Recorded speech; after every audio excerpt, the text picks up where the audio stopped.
And we find ourselves at the stadium that played host to Super Bowl 52, the wondrous U.S. Bank Stadium.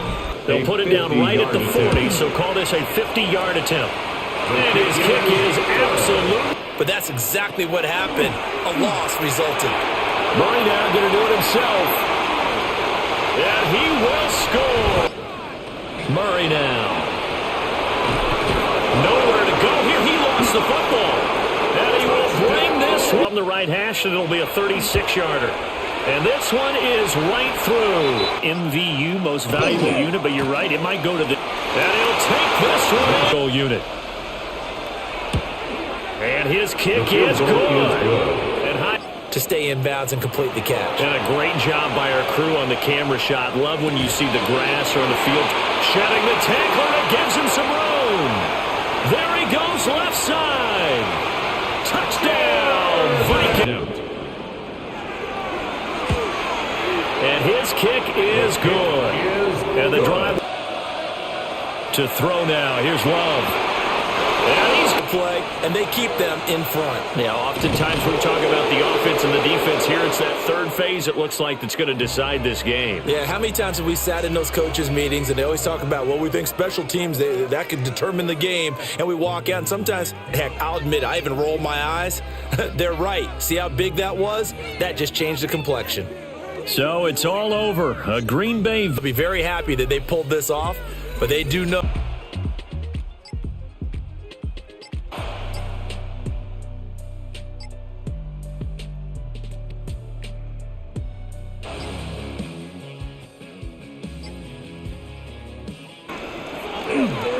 On 1st and 10, it's Swift to the 36-yard line. Stop there. Well, they certainly had success throwing the ball on this drive, and not as much running it as we just saw once again on that last play. Stopped after a very short gain. But I wouldn't abandon the run totally, because otherwise, pass rushers just tee off on your quarterback. Makes it very, very difficult for him in that situation. Right back to Swift again on 2nd down. And nothing doing. He's immediately taken down at the line of scrimmage. A yard in the wrong direction makes 3rd down tougher. 3rd down and 9. There's no question that coming into this game, this defense was pretty vocal about its desire to take this running back out of his game. And all that pregame wolfing has turned into results. In motion goes the tight end. Throwing is Williams. Shoves him aside. And he's out of bounds. Almost gets to the 10. Excellent play there on 3rd down. Give him 25 yards. Tell you what, he's been able to put the ball in some tight spots all game long. That throw, no different. Yeah, a lot of people would call it a gutsy type of a throw. I think he looks at it as, I can do it, so it's not that big of a deal to me, and I'm going to keep firing. Here's a toss play right to Swift. And the reinforcements come in as they're going to stop him behind the line. Yikes, a 4-yard loss really sets him back now for 2nd down. Well, that was not what you would call straight line pursuit for a middle linebacker to make this play. He's got to work his way through the clutter to get to the ball carrier on the outside, and he does exactly that. That's called avoiding the trash. They'll go play action here with Williams. Now a run here off the RPO. He'll keep it. It's just a gain of a couple there on the scramble, and now it's 3rd down. Well, it certainly appears to me that the defensive guys are starting to look a little bit tired while he still has some fresh legs. Not the biggest gain we've seen on a scramble, but still some positive yardage on a play that initially looked like a sure win for the defense. To the air, Williams. Now he's going to step up and run. And he is in. Touchdown, Chicago. Caleb Williams, a 13-yard touchdown run. And the Bears put together a 4th-quarter drive to take the lead. If you're going to play quarterback in the NFL, you've got to have great vision, and you've got to remain calm when things break down in the pocket. Both of those traits were on display there. He surveys the situation, sees the middle of the field open, so he's just going to step up and take it himself. Very well done there. And he will not get there. He comes up short. And they're unable to push this lead to a field goal as it'll remain a one-point game.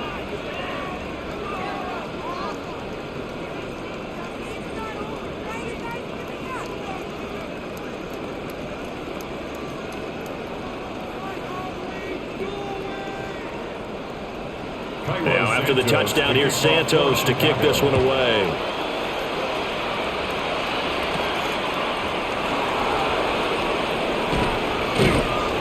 And able to get this across the 20, but not much further as he's dropped at the 23-yard line. And now out comes Minnesota.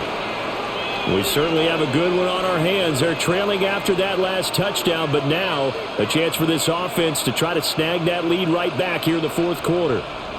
They couldn't ask for much more to this point in the second half. A gorgeous day, one-score game. 1st and 10 here. A handoff to start the drive to Mason. And he stopped immediately there. Kobe Bryant makes the stop on that one. It shows you right there, he can do more than just cover in the secondary from that free safety position. Yeah, the evolution of the position has really been significant, hasn't it? Because a lot of teams no longer have a free safety, strong safety designation. They just have safeties. So wherever the ball is, one can be close to the line of scrimmage, one can be deep, and vice versa. On that play, how about that tackle we just saw?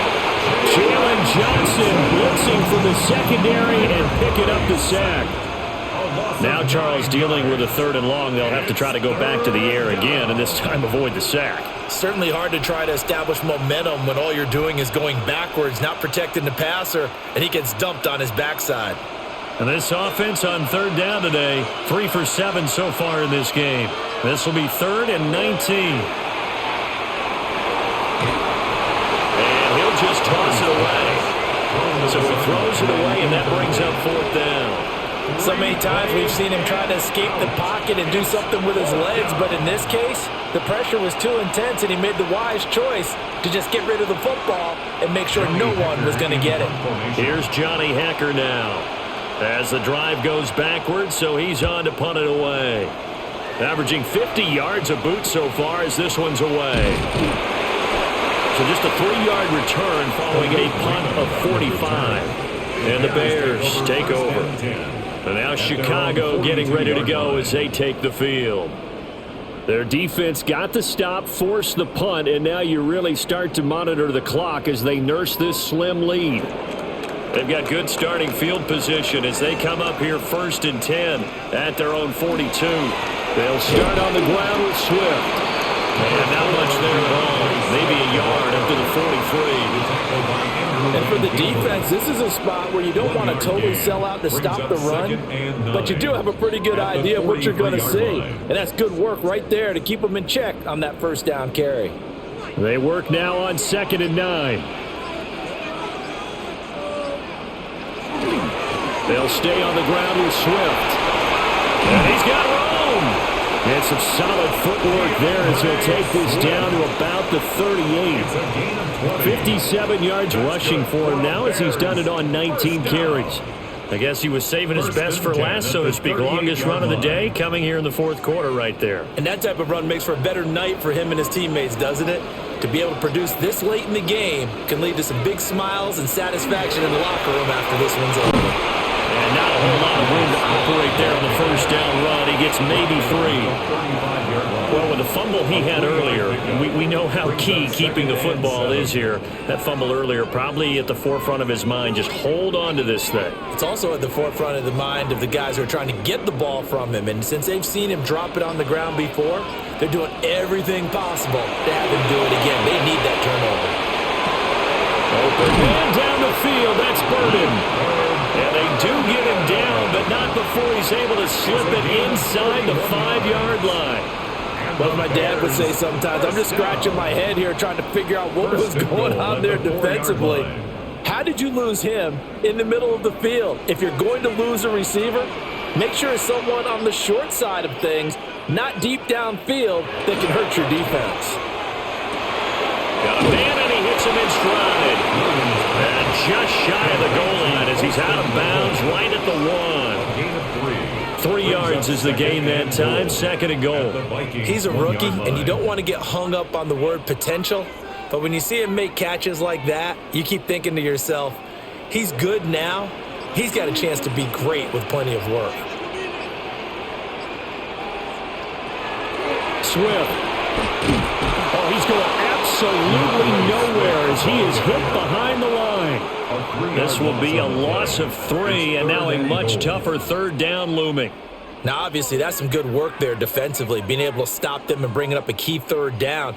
But if you're on the offensive side of the ball, there's an opportunity, because I know what defensive guys are thinking right now. Just stop them, get to the ball. That means they might not be sound defensively. There could be some opportunities. And you said key third down. Highlight that word, put it in bold. Here we go. They'll get only a yard out of that, and it'll bring up 4th down. There's another example that playing football isn't strictly being physical. You've got to think as well. Nice job reading his keys by the linebacker and going out in the open space when they dumped it to the back. He was able to make the play and stop him short of the goal line. So they get the 3, but you wonder now, is that going to be enough? Excellent question, because when I look at the smiles on that side of the field, they're a little tight, aren't they? If they had scored a touchdown there, those would be big half-moon grins right now, because they'd feel a whole lot better about their position. And a touchdown in the other direction, all of a sudden they're down.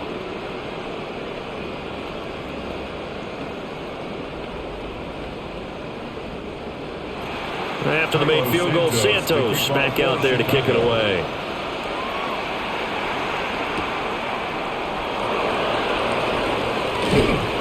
And able to get this out to the 25. Now the Minnesota offense set to take over again. These guys definitely hoping for a better showing than their last appearance. They couldn't really even move the football much beyond the shadows of their own goalpost, Charles. We'll see if they can get a better, more sustained drive going here. Yeah, and every team that we ever talk to says the exact same thing. When you start a drive from that deep in your own territory, the goal is a minimum of at least 2 first downs, because even if you have to punt then, you change the field position, right? You flip the field a little bit. They didn't get that done. This time they want to string together a nice drive and help themselves out. But from an offensive perspective, that was a tough run because they only picked up 3 yards. But let's flip it over to the defensive side. They now have the advantage. 3 3-yard gains. That means they're punting the ball likely on 4th down. That's what you're looking at. And he'll go down. The Bears get there for the sack. Devin Bush driving in and picking up the sack. And there they bring pressure from the inside and they get home. Yeah, hard to block everyone, isn't it? And on this play, someone did not get blocked. He's the one who got home. So here's a 3rd and 14. Murray now. Open man, that's Felton. And he's going to be brought down short of the first at about the 31-yard line. They'll get 11, but it'll still lead to a 4th down. So much about this game is just understanding situations and then having to execute, isn't it? Guard the first down sticks. Don't let them get there. And they rallied and made the tackle. Here's Johnny Hacker now, as he'll punt it away for the 4th time today. A call for a fair catch, and it's made at about the 23-yard line. So a change of possession here on the punt. And it will be 1st and 10 as they take over.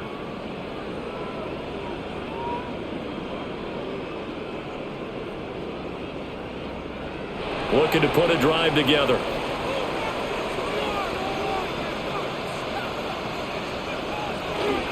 On play action, here's Williams. And there's a short throw. It's caught by Kmet.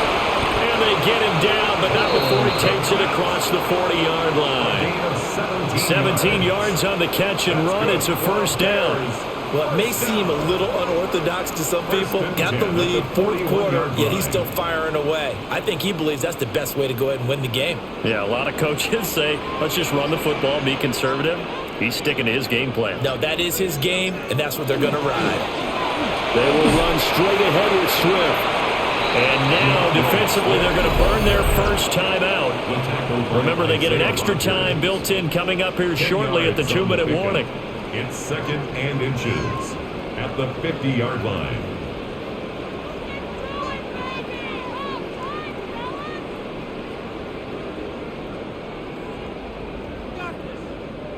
An ideal spot here to get a first down and try to run some more clock, and this is 2nd and less than a yard. They'll run the draw here with Swift. And he'll be brought down at the 48-yard line. And his defense here going to burn their second timeout.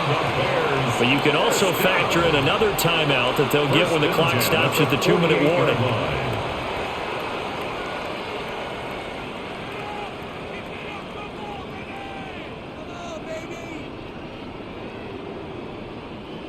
Not totally home free yet, but it's looking good as they come up 1st and 10.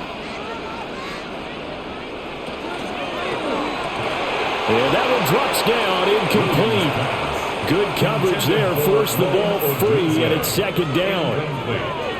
When you run in the slant, timing is everything, and against that man coverage, there was no space available, and incompletion as a result.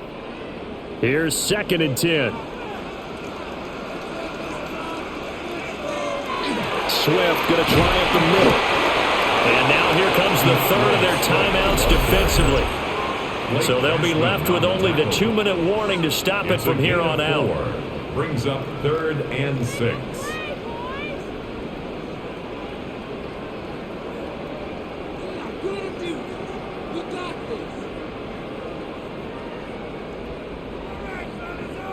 They'll need to get this to the 38. That's where the first down marker is here on 3rd. Working out of the gun, Williams.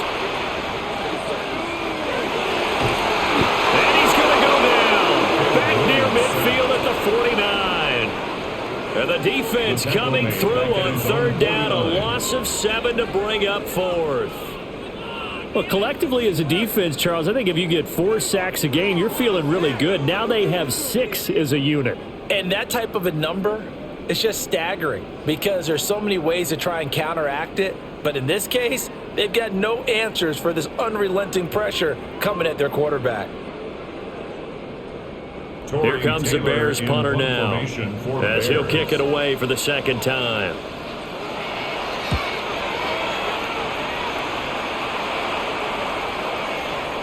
And he didn't quite have the backspin on that one. It hits at the 4 and continues into the end zone. It's a touchback.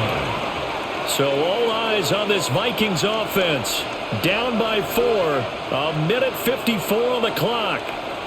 They need a touchdown. A field goal is worthless now as they come up on 1st and 10.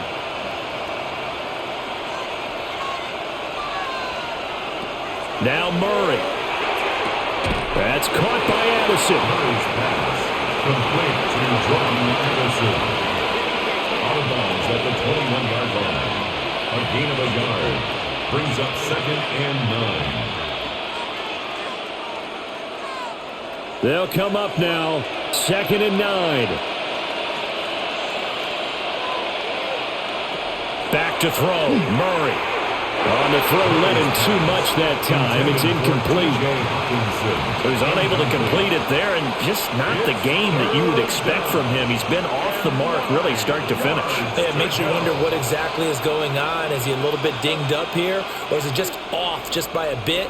Maybe he can get it back in this situation. He'll need to.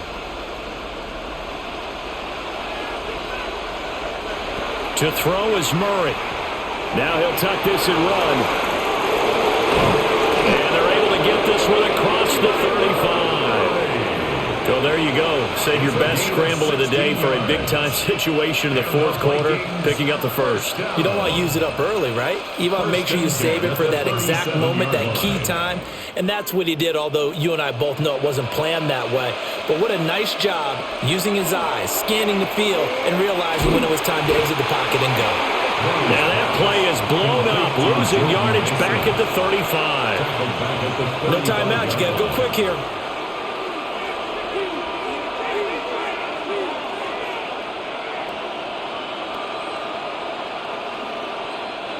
They'll come up now. This is 2nd and long. Murray to throw. Pass complete. It's Hockenson. I like what they did there. Still keeping their tight ends involved. They understand it's not quite Hail Mary time just yet. 7 yards. And it's 3rd down. This definitely 4-down territory at this point, but a critical 3rd down here. Murray now going to do it himself. And they're well past midfield, just a yard or two shy of the 40. He's been making himself a weapon as a runner, and the results, they've been welcomed by his offense. My question is about the defense we're watching right now, partner. Even after he got him with a scramble earlier this drive, they still aren't devoting enough attention to him. I would expect that after that carry, they'll do a much better job going forward, spying on him on passing downs. Murray now going to do it himself. And he'll be taken down here, and that is how this one is going to come to an end. What a game we were treated to in this one, and on that final play, they had a chance.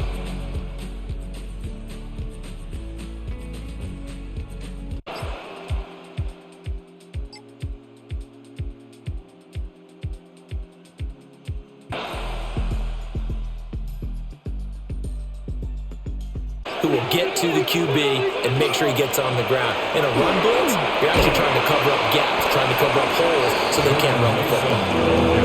50 yards rushing for him now to this point. Well, partner, I know this type of running back. I mean, this size, this intensity usually gets better as the game goes on. I just tell you from experience, the first few quarters, oh, you're eager. You come running up there, I'm going to tackle this guy. By the fourth quarter, you're coming up and thinking about it. And D-line wearing down fourth quarter. Yeah, that's not a guy they want to see consistently. And he will be very close to a first down, but I see the closed fist of the referee, and that means fourth down. And, partner, I would guess that in his headset he was hearing from his coach, it's third down, don't take a sack. And in this case, he's able to avoid the pressure and get out of there. He doesn't get the first down, but he does turn a possible loss into positive yardage. And this one is right through. And that will extend their lead even further. So that maybe not a knockout blow, but I suppose certainly every little bit helps when you're trying to salt one away in the fourth. Well, the possibility of being beaten by 2 late touchdowns or at least sent to overtime does exist. But time, definitely a big factor at this stage of the game, is in their favor. Minnesota's kick team ready, and the Vikings boom it away.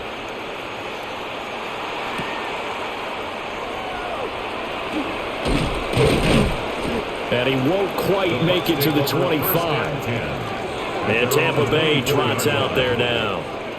A long drive last time out for this offense, Charles. If you remember, they started basically in the shadows of their own end zone, marched it down the field, and a lot of that was through the passing game. And, partner, as a former defensive back, I'm having almost a physical reaction watching what's happening right now, but let's give credit where it's due because they've done an excellent job moving the ball through the air. Secondary getting picked apart pass by pass. Obviously, they need to make some adjustments there on the back end. Yeah, because offensively, we know that they're not going to be shy about throwing that football. It'll go as a gain of 4, and that'll bring up second down.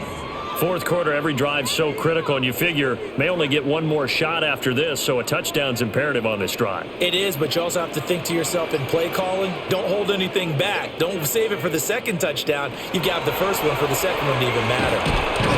And that'll be incomplete. Took a pretty good shot as he tried to pull that one in. Couldn't hang on, third down. And 6 yards. When you run in the slant, timing is everything, and against that man coverage, there was no space available, and incompletion as a result. The Bucs on third down. They've struggled to the tune of 2 for 8 so far. This will be 3rd and 6. Slot man moves right. Throwing, Mayfield. He'll try and do this, and he can't find a receiver, and he's brought down. And that'll bring up 4th down on the big sack with a loss of 5. And on that one, the protection just broke down. You've got to have that leverage, don't you? We always talk about low man wins in the running game for an offensive lineman versus a defensive lineman. It's essentially the same thing in pass protection. Get lower than that defensive lineman so that you can keep your balance and keep him away from your guy trying to throw the football. So a change of possession here on the punt. And it will be Vikings ball, 1st and 10. Now the Minnesota offense set to take over again. Well, there are 2 scores on the plus side. Still time here in this 4th quarter, but maybe you start thinking about playing keep away? Yeah, I think here's the situation. You're not thinking touchdowns anymore. You're just thinking first downs. To keep up with your theme there, playing keep away, first downs, they can't touch the ball. And he tried to bounce it outside, but they'll stop him behind the line. 2 yards the loss, 2nd and 12. Part of the thinking when you bring in extra tight ends, you're hoping that each of your guys gets those one-on-one blocks and creates a crease for your runner. You know what the converse is, though? You've got to win those one-on-one blocks, and when you don't, that's the result you end up with. To throw is Murray. That's caught downfield by Addison. Yeah, they're going to have this across midfield and inside the 45. 27 yards there, a first down. The passing game continues to be their friend. Even with a stable lead here in the fourth, Charles, they're going back to that well. Yeah, with their overall philosophy, you know that they trust their quarterback. He's been able to throw it well. They continue to throw these safe passes. Who can blame him? This is caught by Addison. He'll get this one down near the 20-yard line, just shy of the 20. Back-to-back receptions for him, and it's another first down. But when you're up by 2 scores in the fourth quarter and you're going to throw the football, expect to see a lot of man coverage, because usually what comes along with man coverage is pressure. So if you're a play caller and you want to keep throwing the football, that's fine. Just make sure your offensive line understands they're going to get additional guys running at the quarterback. And he will be brought down at about the 6-yard line. 64 yards for him on the ground now on 18 carries. Well, it is our business to analyze what we saw out there, and on that play, I saw a defense staying in base, not taking a chance, not blitzing, in a situation where they absolutely need the football back. That's either a case of overthinking it or not thinking it through. If you do blitz, do you have to be careful about where you're coming from, or are you just coming from all angles? You have to be careful about where you're coming from, obviously, but at this stage, you have to take a few chances as well. So they take the flag and the yardage that comes with it.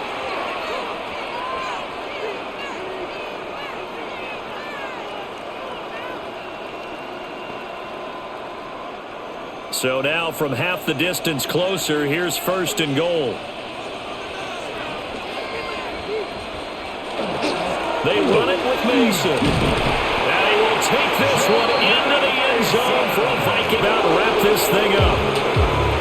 Now, Charles, a lot of happy faces heading into the tunnel as this one ends, and understandably so. Not only did they get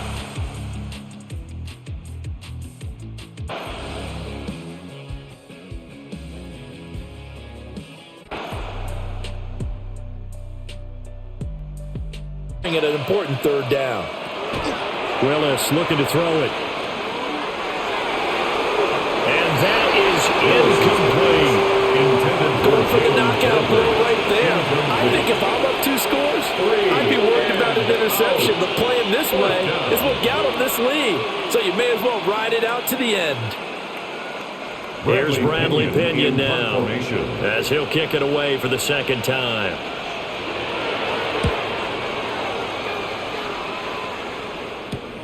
Price now to return. Call it an even 40-yard punt, 7-0 on the return. And the Vikings will take over here 1st and 10. Minnesota now ready for their next possession. Their defense was able to force the punt. That's the good news. But this is still a 2-score game, and they need points on this drive and in a relatively quick manner. Murray going to throw.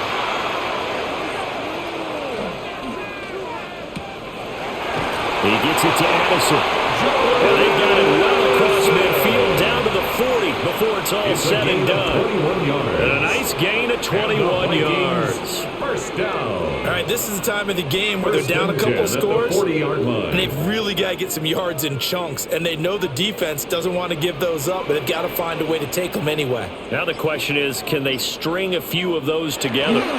Mason going to get it on 1st down. And he can only manage to get a couple. 2nd and 8 coming up. Just not a whole lot of room to operate there on that carry. No, not at all. They did a really nice job staying in their proper places and not allowing any lanes to open up. Here's a 2nd down and 7 from the 37.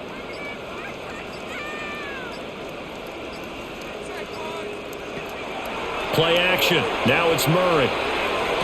And on the left sideline, he caught it, but out of bounds, according to the headlines, but incomplete. So the ball a little late getting there, and it's 3rd down. 3rd down and 7. The coverage keyed in on him since that last completion his way. He earned a little more attention on that route, and that made it a lot tougher to get a clean throw his way.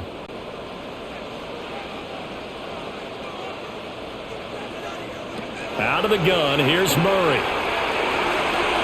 And, that's going to wind up incomplete. Nearly their first pick of the game, but it does bring up fourth down. It's now fourth Give him down. big credit for his coverage right there, because when he saw the route break deep, he stayed in position to prevent a completion while avoiding any risk of a flag. So now on comes the field goal unit, and wow, this is no ordinary try here. This from 54 yards away. And that is no good. And they will remain 2 scores down as the difference holds at 11. And that one an absolute backbreaker. A chance to get back within a score, couldn't do it. Yeah, that one went begging, as they say, right? There's the opportunity, and it was missed. But all hope's not lost just yet. But boy, getting back within 1 score would have been a powerful motivator for their defense to take the field with. Willis looking to throw it. Short throw caught by Dulcich. So just 3 yards on the completion there. And it's second down. It's vitally important to wrap him up immediately, because if you let that big guy get ahead of steam up, boy, then you got real trouble trying to get him down. But they're able to hold him to a short gain on first down. 2nd and 7.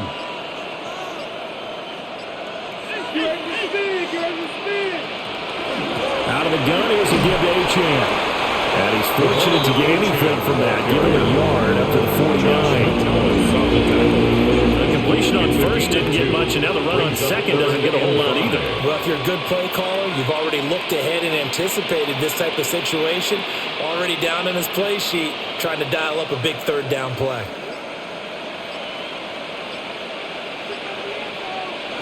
To throw, here's Willis. And it's knocked away and incomplete. They decided the opportunity was there and launched a deep ball, but he was unable to get away from the defender. Couldn't create space, couldn't uncover at the end of the route, and that one winds up incomplete. Here's Bradley Pinion now, as he's on to punt for Miami. This is away, but boy, headed straight for the sidelines. The Vikings take over first And now out comes Minnesota. At their own 27-yard line.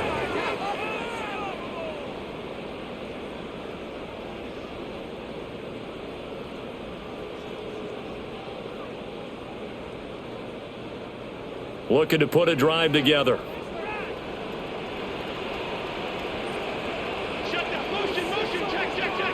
Murray now. And that's incomplete. A lot of times it's that first read that you have. Maybe you get it in pre-snap, and he locked in on his target, but he was covered quite well, and that one's incomplete.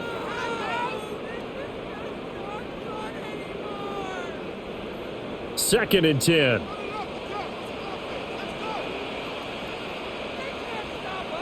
They'll send a receiver in motion left. Straight ahead, here's Mason. And nothing doing. He's immediately taken down at the line of scrimmage. It'll go as a loss of a yard, so now they deal with 3rd and 11. After seeing that, maybe time to go back to some downfield throws here. Yeah, anything, change it up, because the teams that win, the best teams, they're the ones that make adjustments. Doesn't mean you can't come back to what you thought you could get done. Sometimes when you open things up a little bit, you can get back to what you wanted to do before. Nowhere to go here. He lost the football. And he'll get it up to the 33-yard line. Offensively lucky they're able to keep the football, but now 4th down, so they'll have to boot it away. I do think, though, they're going to look at this as a positive. 1, they recovered the fumble, so they retained possession. But 2, being able to punt it changes field position for them. Imagine if that turnover takes place there. Now your defense has to go onto the field and try and hold. Instead, they get a little breathing room. That'll be a 41-yard punt, 4 yards there on the return. And it'll be Dolphin football. This offense back out and set to go for their next drive. They've got a chance now to put this game away following that last defensive stop and punt.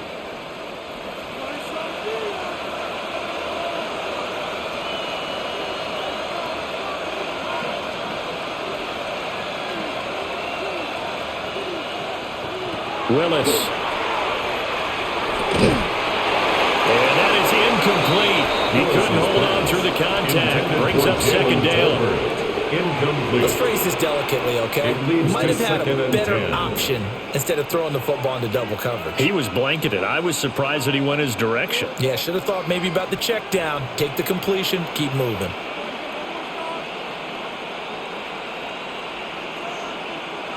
Willis out of the gun. That's quickly to Atwell on a slam. And they'll wind up getting this to the 37. Gain of 9. Some think the teams really won't throw a slant route unless you have a receiver who has a lot of stature to him. But sometimes the little guys, they get lost in there. People can't really locate them, and they run that quick cut on the slant, and oftentimes they can turn it into big plays. Willis on the sneak. And he is going to have the Dolphins first down. At least it would appear that way. He didn't get it by much, but yes, they do get the conversion on 3rd and 1. 2 yards on the play. How about that there? No frills, no additives, right? Nothing crazy. Just find a way to pick up the first down. A nice run right there. Now Achane on 1st and 10. They'll take this from the 40 up to the 45 for a gain of 5. I'm guessing you'd say this is kind of the key here. Grind out some yardage, work on that clock, see if you can continue to tick it down. Definitely, you want to bleed things out at this point, right? Continue to possess the football, gain some yardage, and put the onus on the defense. Do they have to use timeouts? What are they going to do to stop you? You're taking charge. And they'll get this just to the 47, 1-yard gain. He was close to flirting with that sideline, but able to stay in bounds like he knows his coach wants him to do and keep that clock moving. Isn't it funny that we're watching this play when we had that discussion just yesterday about this? What do you do in this scenario? What do you know, what's your mindset? It appeared to me that he'd totally forgotten that he needed to stay in bounds, and at the last says, oh no, I better get down. And he ended up doing the right thing. But at that point, maybe, close to let this slip away. Willis showing off the wheels there. He gets him the first down.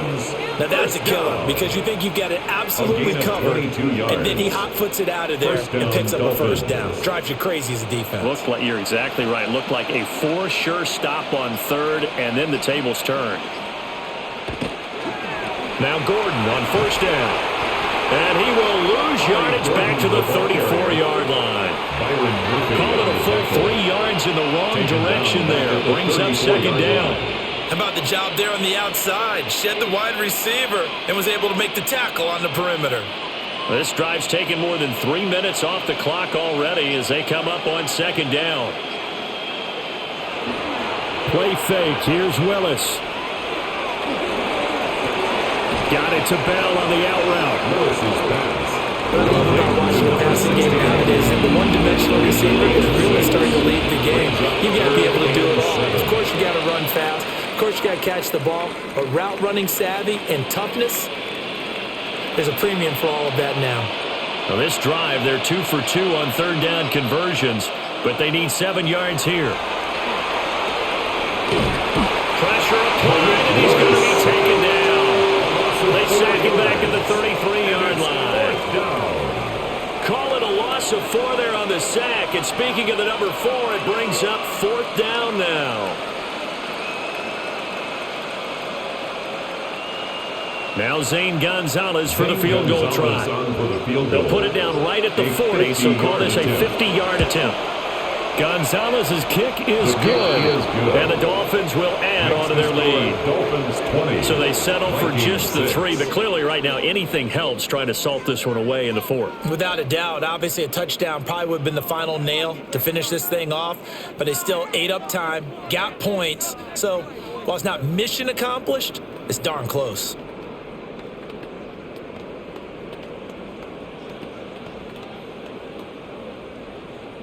After the field goal, here's Gonzalez to kick it off.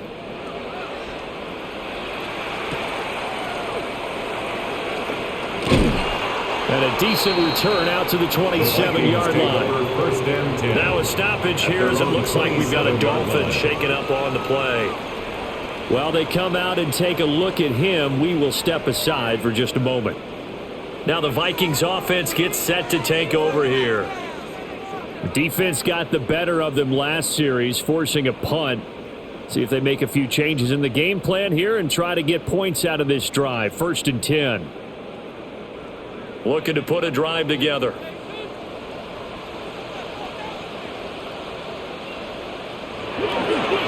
The drive begins with Mason. Now, boy, this defense again really making things tough on him as they stop him for no gain. Defenses always talk about earning the right to rush the passer on 3rd down. And you know what offenses want? Win 1st down so they can set things up for themselves better. And that wasn't helpful there. Not a big impact on 1st down. Under 4 to go now as the clock runs and they come up on 2nd down. To throw, it's Murray. This is caught by Anderson. And they've got it well across midfield down to the 40 before it's all said and done. A very nice pickup of 33 yards. 1st and 10. And here's a spot where this offense says, we got to start making something happen. We're down 2 scores. It's the 4th quarter. We've got to start moving with some urgency. And here's a big play that gives them a ray of hope that they can get back in this one. It'll be a gain of 5. And it'll be 2nd down. That's a staple of this offense. Drag route to the tight end. Yeah, he's unable to use his size to break off much more yardage after the catch, but still an effective gain nonetheless. Ball on the 35. Here comes 2nd and 5. Here's Murray. Now he's going to step up and run. And this will be a gain of 5 as he gets it to the 30. Well, it certainly appears to me that the defensive guys are starting to look a little bit tired while he still has some fresh legs. Not the biggest gain we've seen on a scramble, but still some positive yardage on a play that initially looked like a sure win for the defense. The Vikings on 3rd down. They're hitting at just 30%, 3 for 10. They're looking at 3rd and a few inches. That is caught. And he will have a Vikings 1st down, maybe by about a yard as they find a way to convert on 3rd and inches. And a 2-score game, obviously, every play, every 3rd down, like we saw there, magnified big pickup. It was a huge pickup. What they really want, though, is to not even get to 3rd down. They've got to maximize time and conserve as much as possible.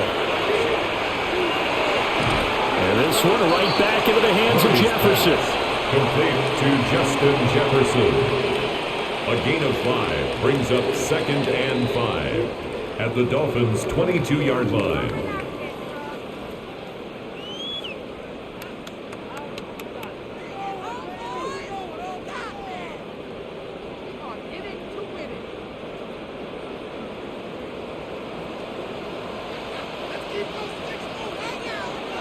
From the gun, Murray. Open man, that's Felton. What a drive this has been, just chewing up the yardage. And here's one of their best plays yet as they finally get down into the red zone and look to finish this off with 6. 1st and 10 at the 13-yard line. All 3 timeouts remain, but they've got to score quick. It's 1st and 10. Now Murray again. Middle of the field to Jefferson. The Vikings going to signal for the first of their timeouts as they'll talk things over prior to this upcoming 2nd down play. 2nd and 2 at the 5-yard line.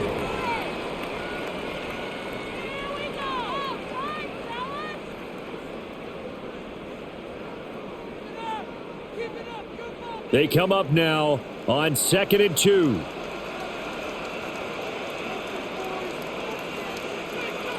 Here's Murray as he sets to throw it. And this is caught down for a late touchdown. So hold everything here. This one's not over yet.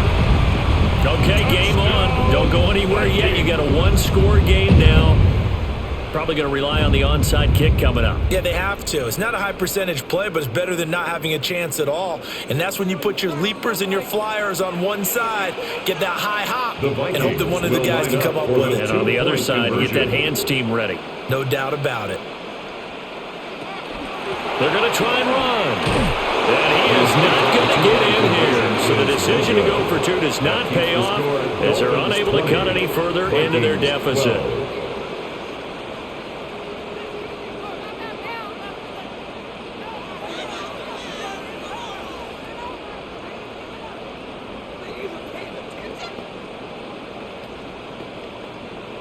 A little less than 90 seconds to go. This will be an onside kick. And the Dolphins are going to recover. Onside kick is recovered. And now looking at the clock here, they do have 2 timeouts, but even if they force a 3 and out, they're going to have very little time remaining. So that means they've got to be aggressive and find a way to knock the ball free. They've got to come up with it because they can't just rely, as you noted, on using their timeouts and getting the ball back. They might not have any time to mount an attack, even if they do play it that way. Get the football. That's their mantra. We got to have 2 hands on the football here as they run on first down. Now the Vikings will use the second of their timeouts as they'll head to the sideline and talk over what to do next.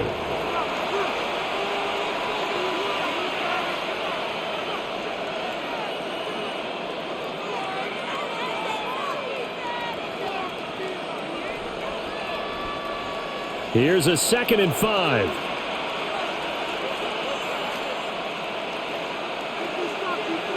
A jet sweep. Here's Tolbert. The Vikings going to use their 3rd and final timeout as they'll head to the sideline and talk over what to do next. Down and 6.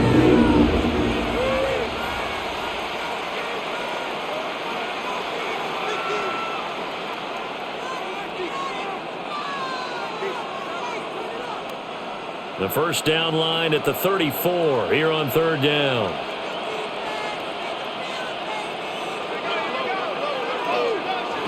Willis back to throw it. And he can't get a throw away. He's taken down. Now a stoppage here as it looks like we've got a Dolphin shaken up on the play. The medical staff will attend to him and we will step aside.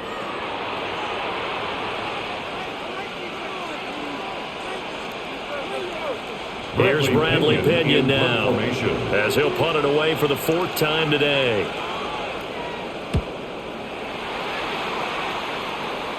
And they'll play keep away from the returner as this one will be marked out of bounds at the 13-yard line. Pretty good spot. So all eyes on this Vikings offense. Down by 8, 70 seconds remaining. Needing to go pretty much the length of the football field as they have it 1st and 10. Murray to throw. He's got Mason complete. And he's got it past the 30 before he's hit and dropped. It's a gain of First play of the drive in their hip pocket. Of course, the focus here has to be the touchdown or the 2-point conversion. Field goals aren't going to help you. Yeah, but how about that first play of the drive? Just to get them started, nice gain, got some positive momentum going. They're on their way, and they don't have to rush. To throw is Murray. Throwing right, and that's complete. And he slips up past the 45 before being tackled. Huge first down, gotta hurry. Yeah, now they have to get up there, get set, and then spike it. 1st and 10 at the 46-yard line. Now this offense cannot stop the clock now. No timeouts remaining as they come up here 1st down. That to the right sideline, and it falls incomplete. And not a common sight, at least on this drive. A momentary setback, though, for this passing game that has been moving well this series. Good thing for them, though. Still 2 more downs to connect and try and pick up another first down. Another try, 2nd and 10 now. Now Murray. Now he'll tuck this and run. And he wisely will throw that one away. I see you nodding your head up and down. That's a very heady decision at this stage of the game. Out of the pocket, nowhere to go. Just get rid of it. That's a smart play because you're not worried about your completion percentage, and you're also not trying to force it into bad traffic as well. Throw the ball away, live to fight another down. Back to throw. Murray. Throw out wide is incomplete. One final shot now. I'm not even sure he can get it to the end zone, though, from this distance. That's going to take as much arm as he has, and you actually have to plan for the contingency. Maybe you're playing a tip. Try and get someone down who can tip it up and keep it for your own team and try and get to the end zone that way. Murray, one final try. This to possibly force OT. And that is going to be tip they were looking for but couldn't secure it, and this one's over.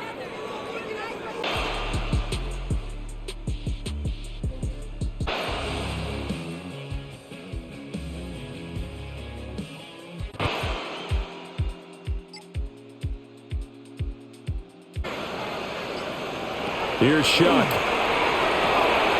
Touchdown! The knee. So it's a win here for the Saints, and it was their quarterback who led the way, Charles. Pretty impressive play.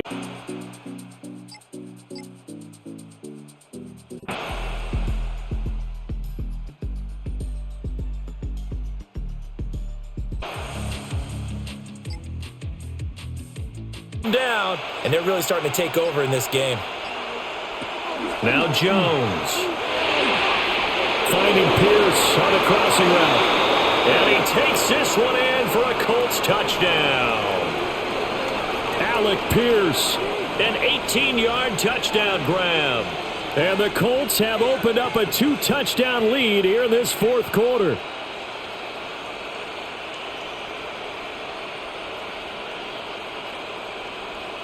The extra point forthcoming.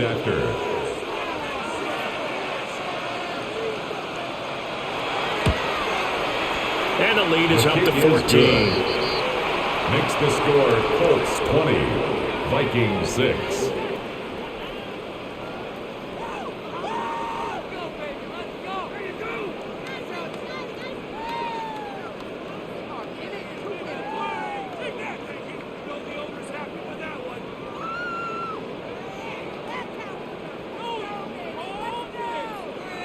The Colts kicking team is out there now, and they will send this one away.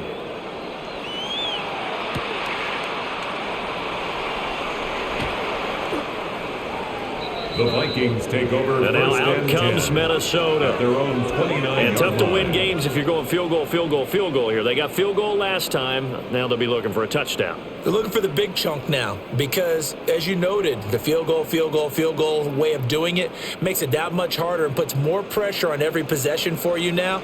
Go ahead and get 6 and feel a lot more comfortable about the position they're in. Bigger chunks. We'll see if they can get the score. And down he goes, but he takes it up to the 40. A gain of 11 to kick off the drive, and it's a quick first down. Well, partner, I know this type of running back. I mean, this size, this intensity usually gets better as the game goes on. And I can just tell you from experience, the first few quarters, oh, you're eager. You come running up there, I'm going to tackle this guy. By the fourth quarter, you're coming up and thinking about it. And D-line wearing down fourth quarter. Yeah, that's not a guy they want to see consistently. That's going to go as a loss of 4, and it'll be second down. Brought down back at the 36-yard line.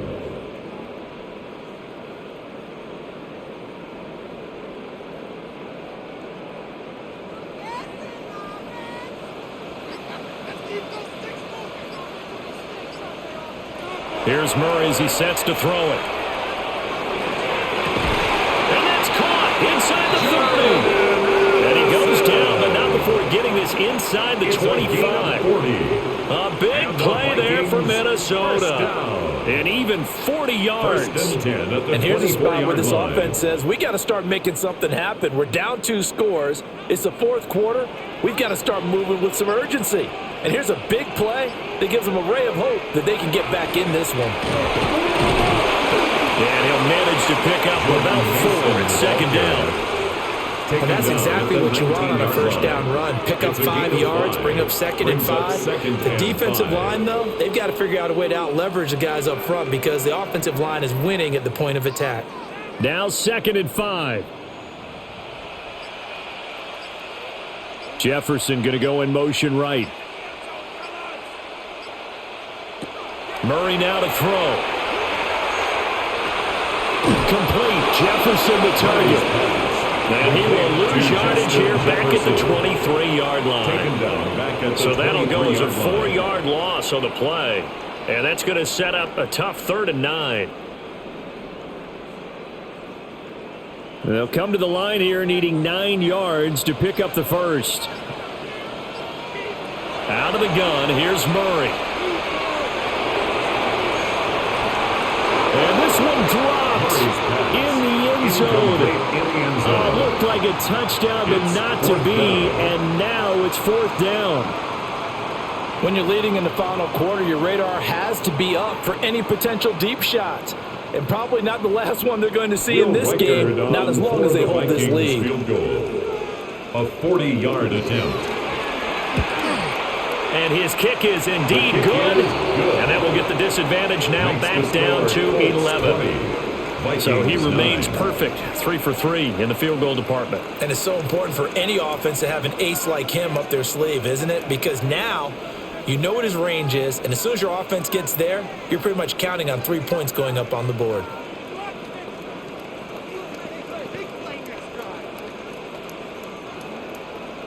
Set now to kick this one away, and off it goes.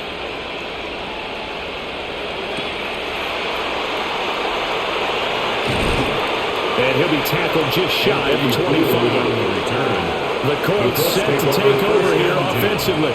There are 2 scores on the plus side. Still time here in this 4th quarter, but maybe you start thinking about playing keep away? Yeah, I think here's the situation. You're not thinking touchdowns anymore. You're just thinking first downs. To keep up with your theme there, playing keep away, first downs, they can't touch the ball. They'll start by running the option to the right. And he takes this up to the 40-yard line before being corralled.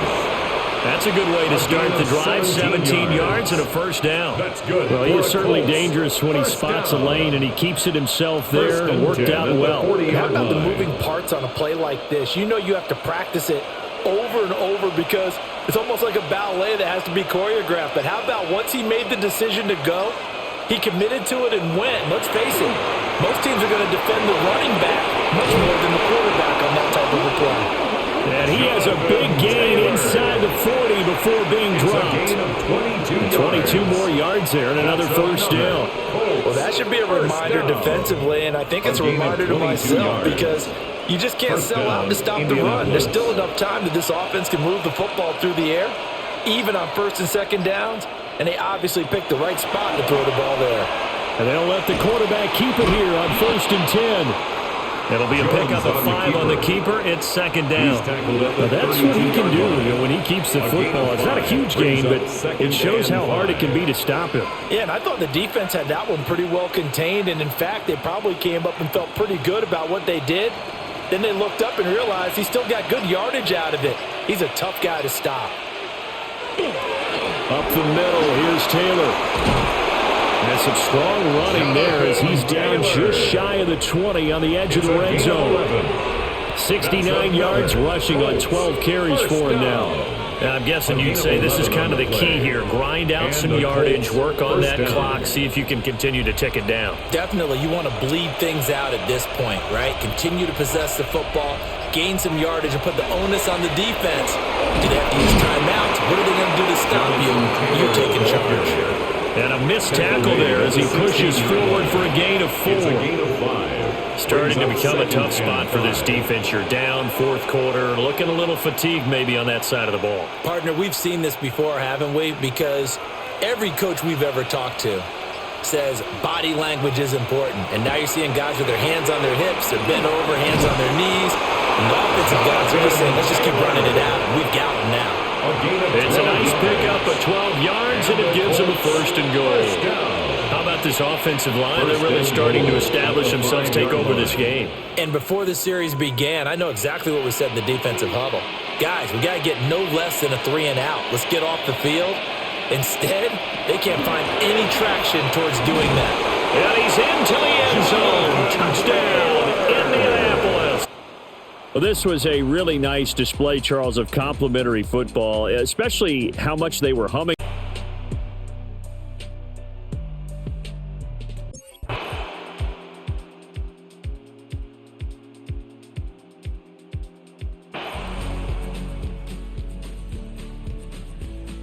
So this one's over. It's a win for the Detroit Lions. And when you break it down, this was just a thoroughly dominating performance.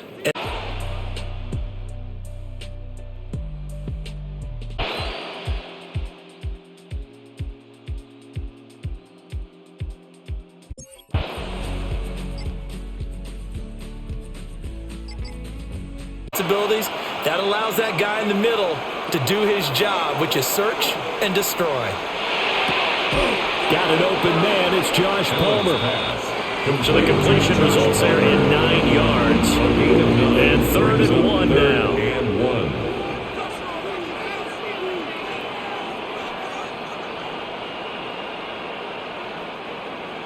So they just need 1 yard here to pick up the first down.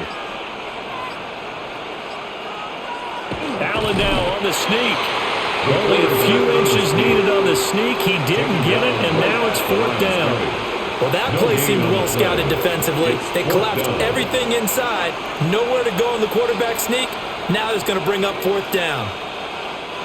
1 score down. Here we go. They're going to go for it here on 4th down. 1 final try here for Allen. And it's incomplete. They cannot convert, and they turn it over. The Bills' drive stalls out on 4th down. And it'll be a turnover on downs.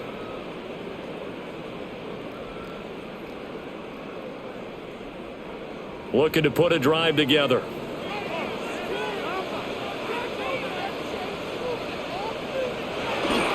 Starting the drive with Mason on the ground. And he'll take it across midfield and into Buffalo territory. 56 yards rushing for him now in the ball game. And that's just an ideal run to start this drive because they're in full ball control mode now. So if you keep ripping off 7, 8, 9 yards of carry, you're going to have a great chance of finishing off this game.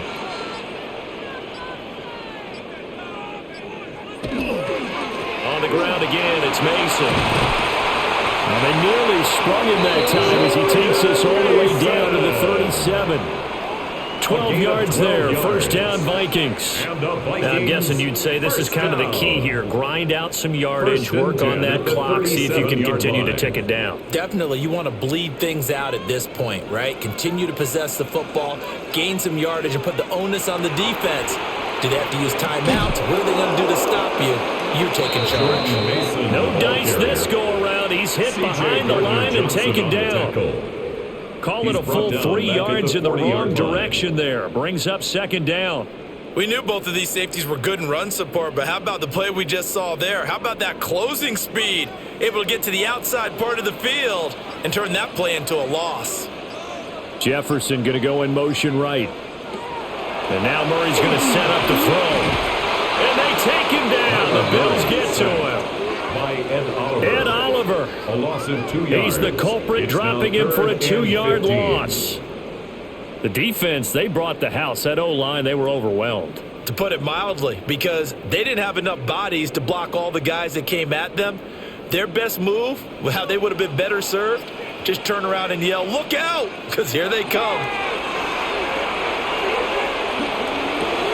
This one brought in by Jefferson. And he gets this one inside the 15, just a yard or 2 shy of the 10. Boy, a nice play there as they wind up converting on 3rd and 15.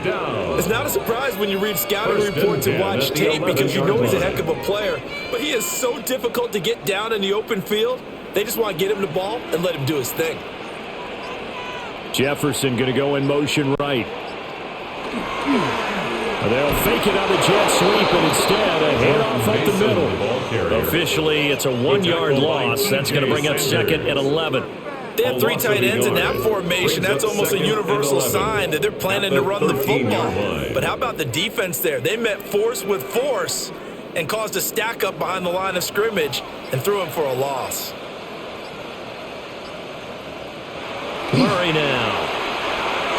And his throw here is incomplete. Intended for his wideout, incomplete. The coverage by DeMar Hamlin.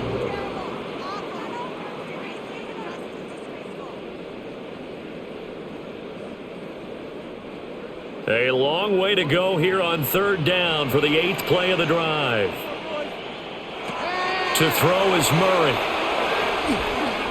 He'll try and do this himself. And here he'll get it down to the 7. Decent gain on the scramble to 6, but now it's 4th. Nice call on defense, rolling out the nickel package for that big third down play, and they did an excellent job locking down coverage and forcing him to try and run for it, and he doesn't get there, which brings up a big fourth down call. For the Vikings field goal, a 24-yard attempt. And his kick is right there. It's good. And they stretch the lead to 6. It's 20-14 now. So they get to 3, but you wonder now, is that going to be enough? Excellent question, because when I look at the smiles on that side of the field, they're a little tight, aren't they? If they had scored a touchdown there, those would be big half-moon grins right now because they'd feel a whole lot better about their position. And a touchdown in the other direction, all of a sudden they're down. Will Riker to kick Set now to kick this one away, and off it goes.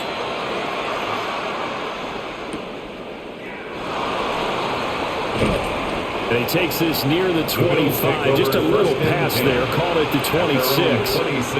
Here's the Buffalo offense now as they get set to take over here. They've got some stuff to build on from that last drive because they moved the football, CD, and then they tried to go for it on 4th down, didn't convert, probably left a bitter taste in their mouths. I would say so, and I think that they go out in this series determined for that not to happen again. In fact, they don't even want to get to a 4th down opportunity.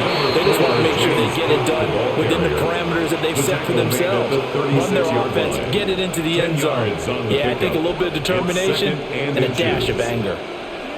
On any explosive run, you can almost feel the ground shaking, and that's from the offensive linemen creating space for their runners. I had an old coach tell me before, they always told his runners, run around the offensive line in pregame. Get used to the ground shaking so you don't trip and fall.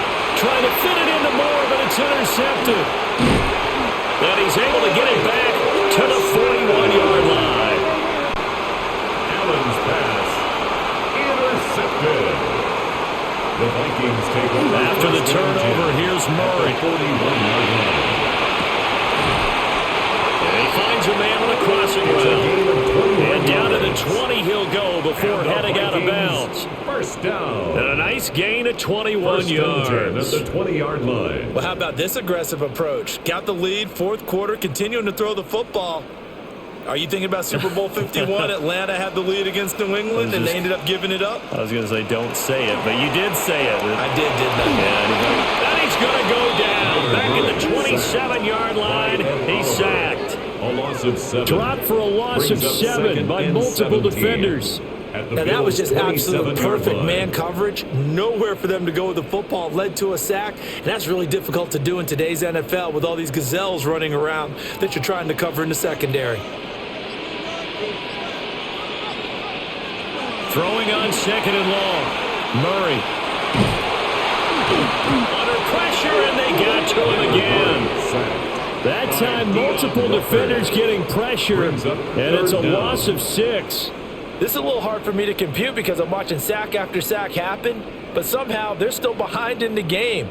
I would expect all of this defensive pressure to translate to them taking a lead, and thus far, it hasn't happened. Time's winding down. They don't want to waste this type of performance from these ace pass rushers. And a throw there going to be incomplete. Coverage is awfully tight there on 3rd down. They actually closed off all the passing lanes, forcing the incompletion and bringing up 4th down. So here we go. Maybe the biggest kick of the game forthcoming. This to make it a 2-score game. And this one is right down the middle. And that will make this a 9-point lead. So that's, CD, an important one here in the 4th quarter. And that importance cannot be overstated. All eyes on both sidelines were staring that one down all the way. The significance is that they made it a 2-score game. Still lots of time left to go, but likely that was their goal at the start of the drive. Get 3 points, make it a 2-score game, and they were able to get it done. Out is the kickoff unit as they run up and send this one away.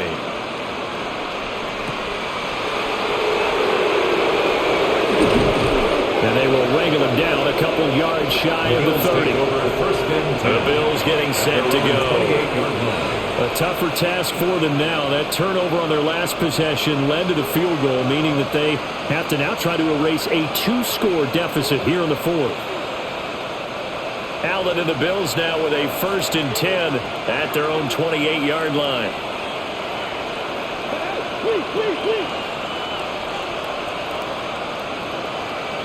Trying to shake off the interception from the last drive. He'll look to throw.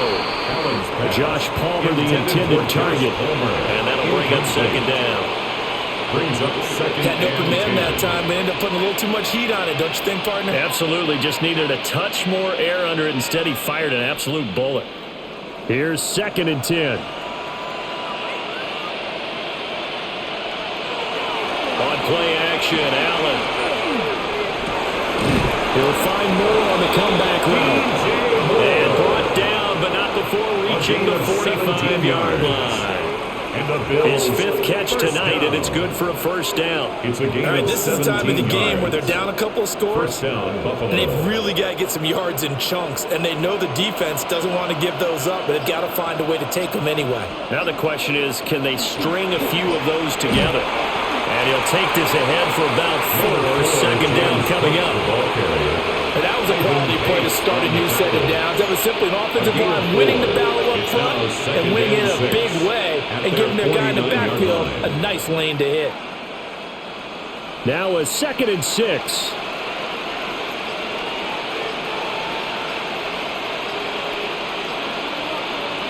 To throw, it's Allen. That is caught. Kincaid with it. And he is out of bounds, but not before he's inside the 30. That one covers 24 yards. It's a 1st down. Well, every drive from here out is definitely crucial and critical. They know that they need to get at least 3 here to get it back to a 1-score game. But I can't imagine that in their huddle that they're thinking at all about getting a field goal. They want to get into the end zone and then try to get the ball back again. And he takes it down to the 10-yard line. 16 more yards. Another nice gain, 16 yards there, and a 1st down again. But correct me if I'm wrong, you're down 2 scores. I don't think you need to rush just yet, but you can't take your time either. Yeah, even if you don't want to commit to full 2-minute offense, you have to up the tempo, up the urgency. Maybe you're starting to call 2 plays in a huddle each time you snap the ball. They run with Cook. He's been busy tonight. And the stop will come inside the 5 at the 4. 82 yards on the ground for him now as he's gotten better, really, as the night's gone on. And that's a strong pickup right there on 1st down. And as this drive goes on, we're seeing an offensive line and running game imposing its will. 2nd down, ball on the 3. 1st down marker at the 1-yard line. Allen. And that is caught. Touchdown, Buffalo. Khalil Shakir from 3 yards out. And the Bills have made it a 1-score game again here in the 4th. Well, time to let those folks know who are tuning in looking for the late local news. And we may be a moment because we've got a game again. And, partner, except for those on the West Coast where it'll be seen in its regular time, right? That's the way it works, doesn't it? But how about that? Big-time drive right there. If they're going to have any chance, they needed a touchdown there, and they went right down the field and worked their way into the end zone.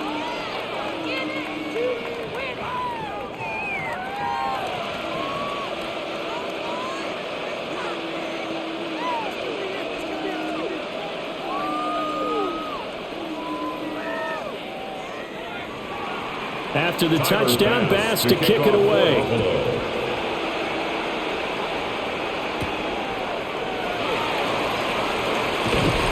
And he won't quite make it to the 25. 1st and 10. And now out comes Minnesota. And they've seen their lead nearly extinguished after that last score. But bottom line, they are still on top with the football. And a touchdown on this drive would really put them in position A. Looking to put a drive together.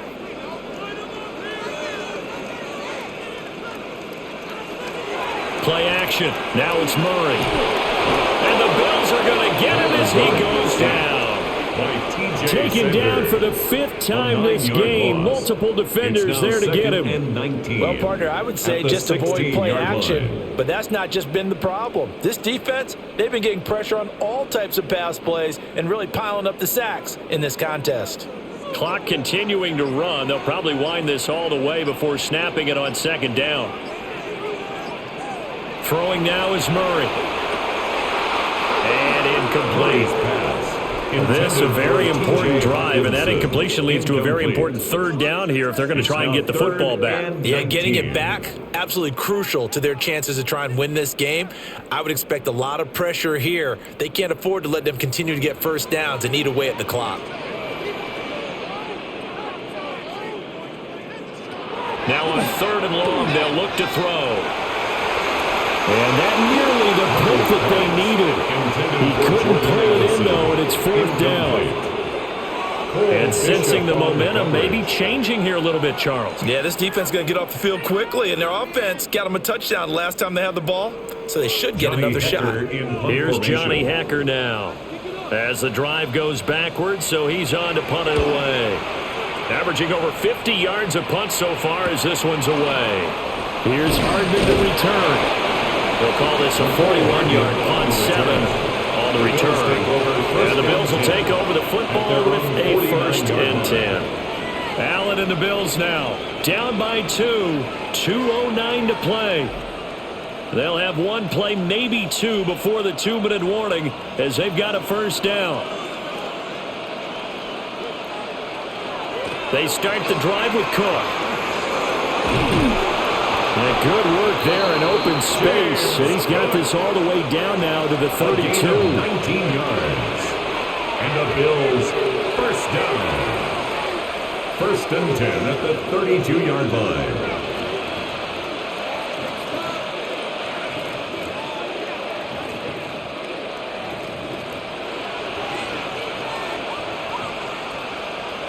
To throw is Allen. Going quickly out wide to Moore. That completion helps out in a nice way. Now they can take a little bit more time, but guess what? They've got to make sure on their throws that they see it open, not just anticipate it. Here comes 2nd down at 5. Option play. Here's Cook. And they will eventually get him down, but he's inside the 5 all the way to the 3. The Vikings going to signal for the first of their timeouts. And they'll be disappointed to have to burn one there after giving up the first down.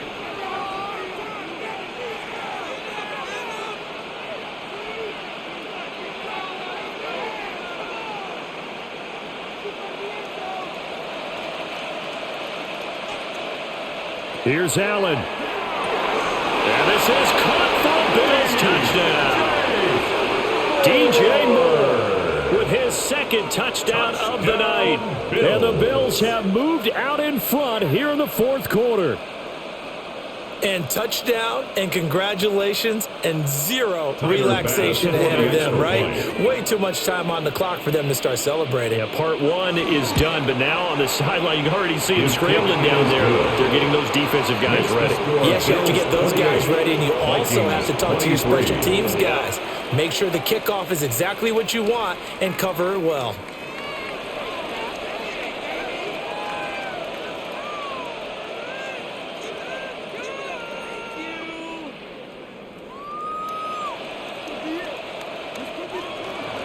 After the touchdown, Bass to kick it away.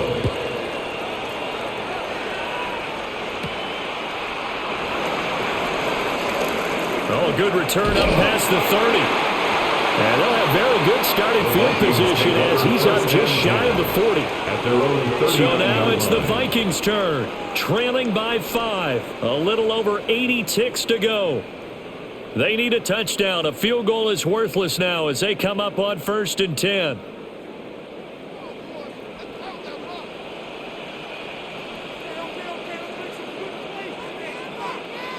Now Murray. That's caught by Addison. Partner, they're clearly saving those timeouts, but they still have to work with some urgency to put themselves in the right position. On the pickup. 2nd and 6 at the 44-yard line. 2nd and 6 coming up. Back to throw. Murray. Now he's going to step up and run. And he'll get it into enemy territory just across midfield at the 49. Now the Vikings will use the second of their timeouts as they get the stoppage with a little over 50 seconds left to go in the game. 49-yard line.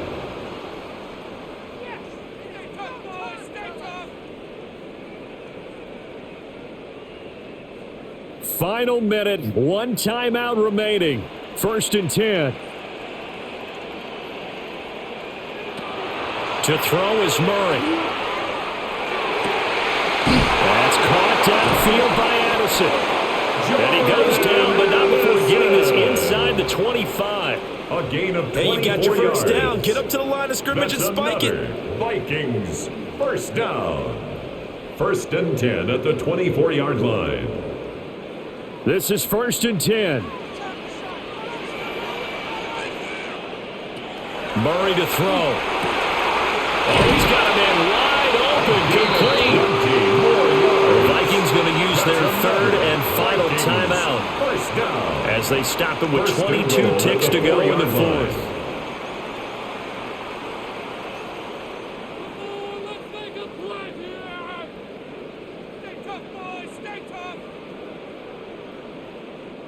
Now 1st and goal.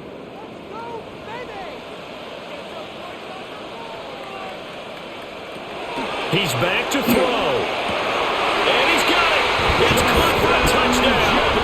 And they have taken the lead here in the final seconds.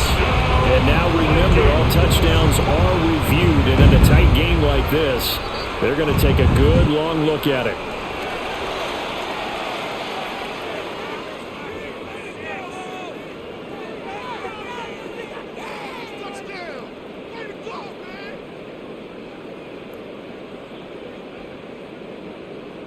The Vikings leave the offense on the field as they're going to line up and go for 2. The Vikings will line up for the 2-point conversion. It appears they're going to throw for it with Murray. And this is caught. And it's a 3-point game. So that effort gives them a 3-point cushion and guarantees that a field goal going forward won't beat them. Yeah, that's really good strategy because that's all you care about. Not getting beat at this stage. At least give your team a fighting chance.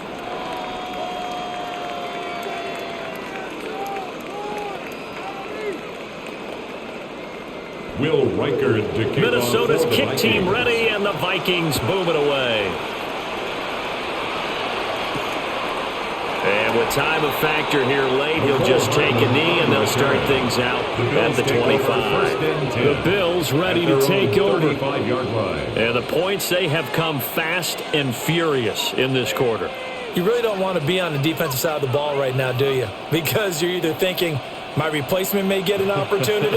Your head better be on a swivel. Totally. Or maybe I just need to get out of the game for a while because I just can't slow these guys down.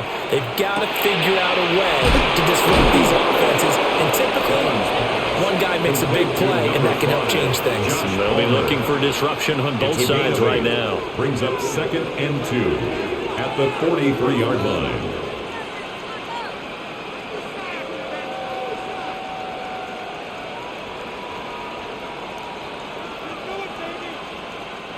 They come up now on 2nd and 2. Allen. He rifles complete. Caught by Moore. Now the Bills will use the second of their timeouts 17 yards. as they'll stop it with 11 seconds remaining in the ball game. 1st and 10 at the 40-yard line.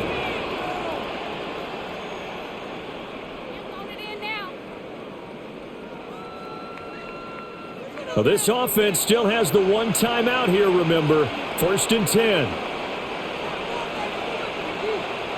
Throwing, Allen. And that one too far in front. He couldn't reel it in. It's incomplete. Certainly would like to get some yardage out of that play, but now you got to put this in the hands of your field goal kicker. See if he can get you to overtime. So now one of the biggest kicks of the night is forthcoming.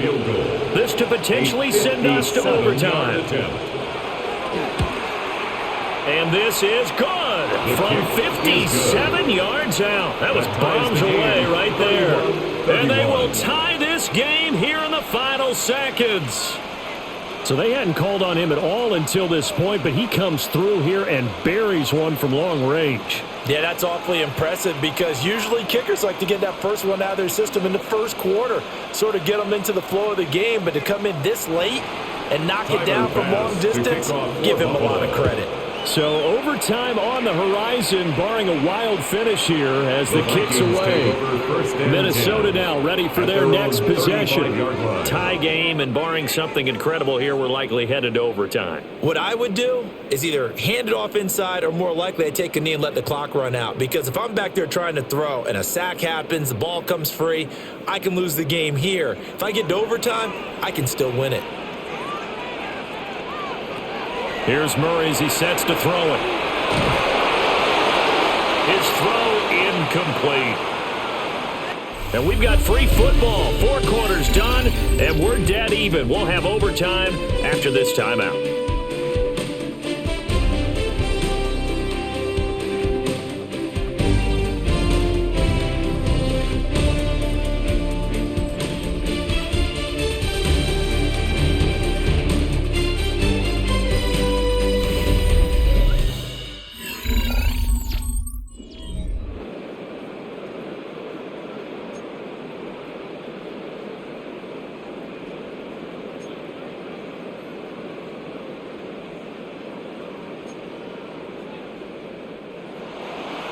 So the Vikings going to get the first chance to possess the football as we are back underway here in overtime.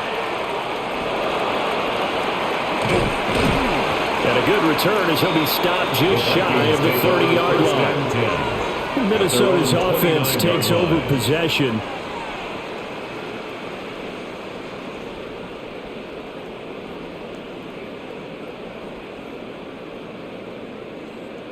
Looking to put a drive together.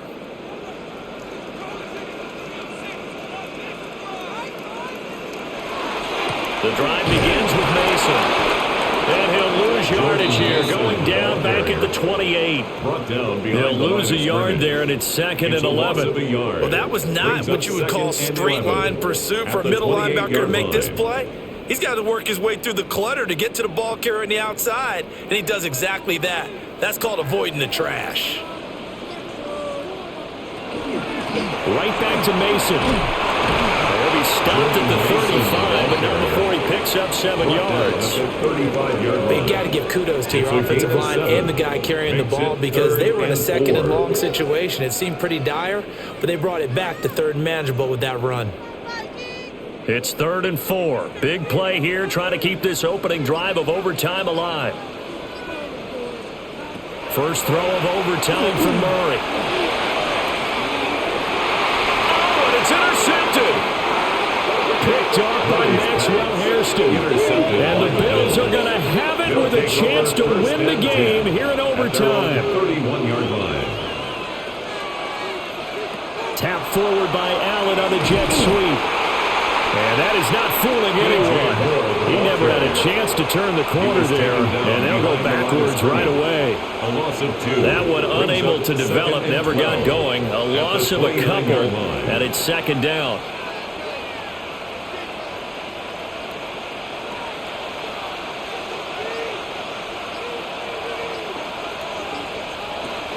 A toss to Cook. And tough going there as he'll only get it up to about the 31. After getting stuffed on first down, not much better there. 2-yard gain. Sometimes your philosophies get challenged at times you don't want them to. They did try to stick to the running game on the first 2 plays. Didn't amount to much. And now facing a 3rd and long at the outset of this drive.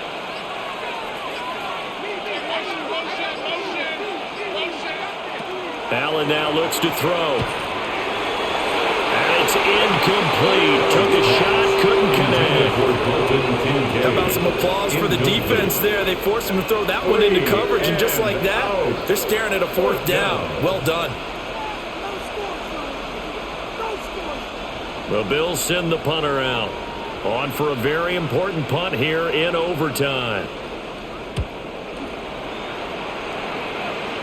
Fair catch called for and made at about the 32-yard line. They'll call that a 33-yard punt with no return. And it will be Vikings ball, 1st and 10.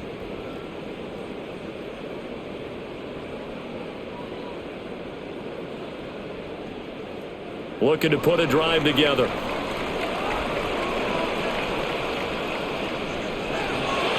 They'll start with a run by Mason. He had to fight that time. Ran through one tackle, but ultimately he's only going to get back to the line of scrimmage. When you're lateral to the line of scrimmage, linebackers keep those shoulders square so they can go up and down. But when it's time to go, turn your shoulders just like a running back. Get through the line and hit the runner in the backfield. To throw, it's Murray. Over the middle and complete to Addison. And he'll get nothing out of that one.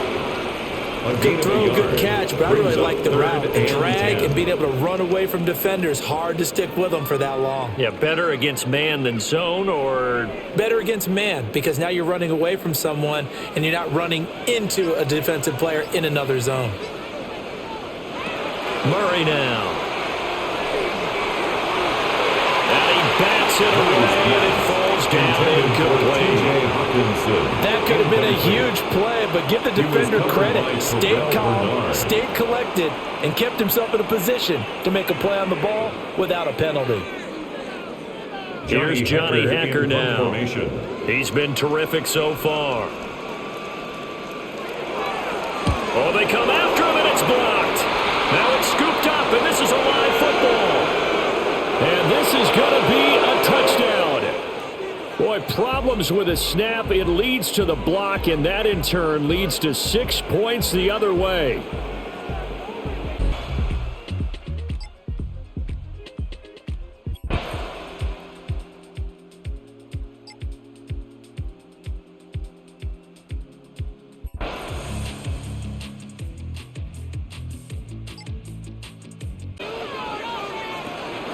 They will run out of the gun with Jacobs.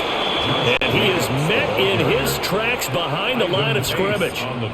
2 yards the loss, and now 3rd and 12. It's a tough one right there. He ran right into the teeth of the blitz as the linebacker was freed up in order to stuff that one for a loss. I think quarterbacks got to see that. Got to find a way to audible into something a little more advantageous.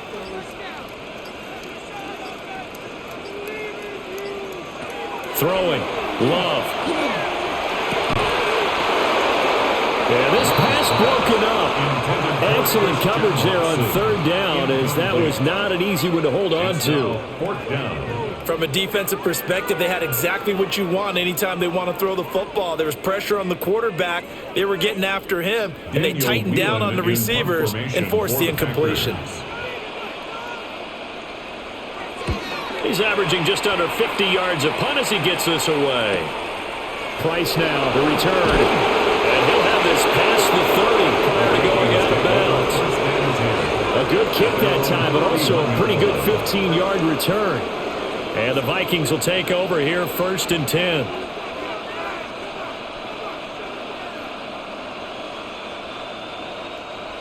Looking to put a drive together.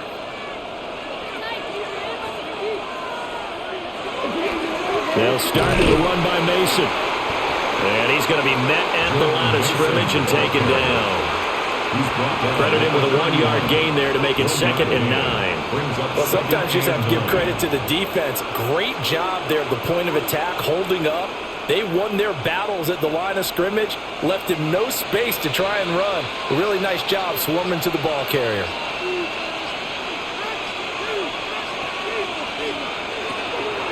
Now Murray off play action. Now a run here off the RPO. He'll keep it. And he'll get it out near the 40 to the 39. He turned that into a nice gain. Gets him 8 yards closer for 3rd down. Well, it certainly appears to me that the defensive guys are starting to look a little bit tired while he still has some fresh legs. Not the biggest gain we've seen on a scramble, but still some positive yardage on a play that initially looked like a sure win for the defense. 3rd down. Here's Mason. And he won't be close to a 1st down as he runs into a wall right around the line of scrimmage. That'll make it 4th down after a loss of 1. Just a simple run play there on 3rd and 1, but this D was up to the challenge and stopped them, bringing up 4th down. Here's Johnny Hacker now. He's been terrific so far.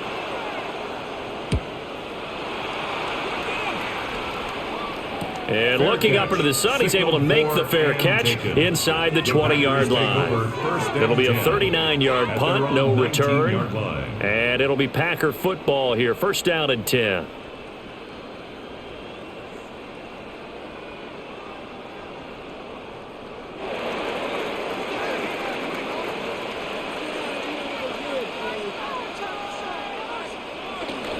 Play action this time with Love. Pass caught. That's Golden. And they're able to get this one across the 35. An excellent way to start the drive there. 18 yards. Packers, first down. First and 10 at the 37-yard line. One play has him to the 37 here for first and 10. Working out of the gun. Love. That's taken in by Kraft. And he goes down, but not before getting this inside the 25. 39 yards there, a big one. And the offense is saying to itself right now, if only they were all this easy, because he was wide open. And once he made the catch, plenty of room to work his way downfield. That was a breakdown on the defensive side of the ball, one that they want to fix immediately. They'll run on first down. Lloyd.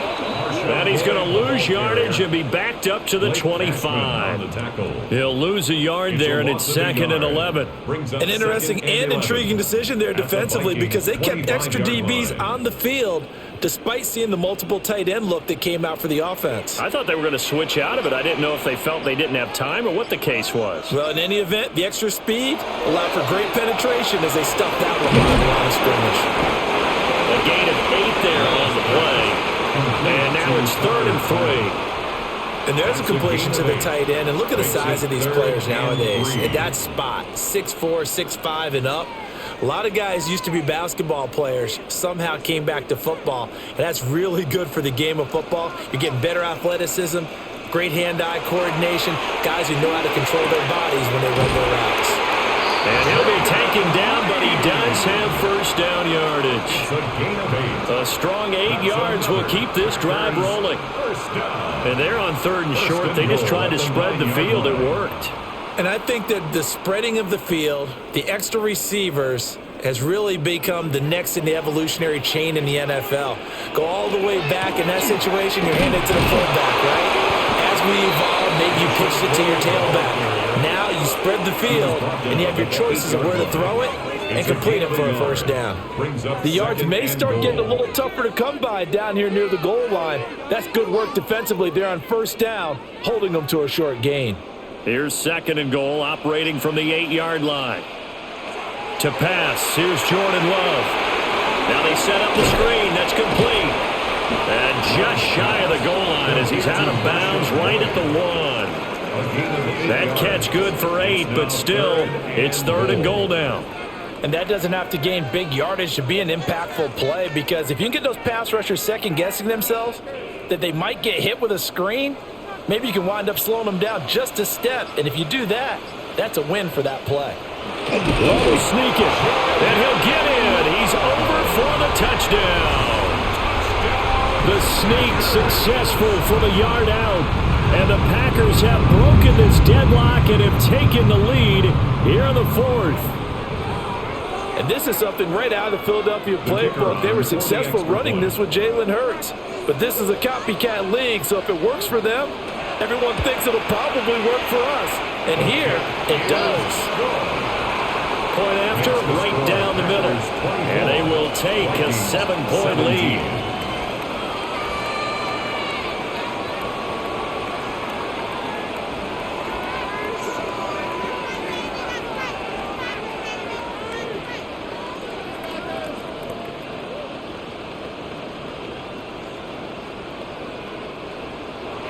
After the touchdown, here's McManus now to kick it away.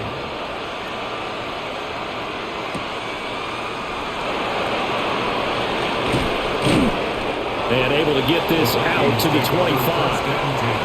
And now out comes Minnesota. And now after the touchdown a moment ago, they work from behind in a 7-point game in this 4th quarter. Plenty of time on the clock. They couldn't ask for much more to this point in the second half. A gorgeous day, one-score game. 1st and 10 here. Starting the drive with Mason on the ground. And he's taken down, but able to slip across the 35. 54 yards for him on the ground now on 18 carries. We'll definitely see some open running lanes, and he's taking advantage of it right now, but that shouldn't be a surprise. Defense has the lead. They're playing for the pass first. So here's a 1st and 10 at the 38. Play fake. Murray. Oh, going for Jefferson downfield. And this one is incomplete. Trying to get a big strike right there and hopefully tie this game up in the late going. But the coverage was there, and this winds up incomplete.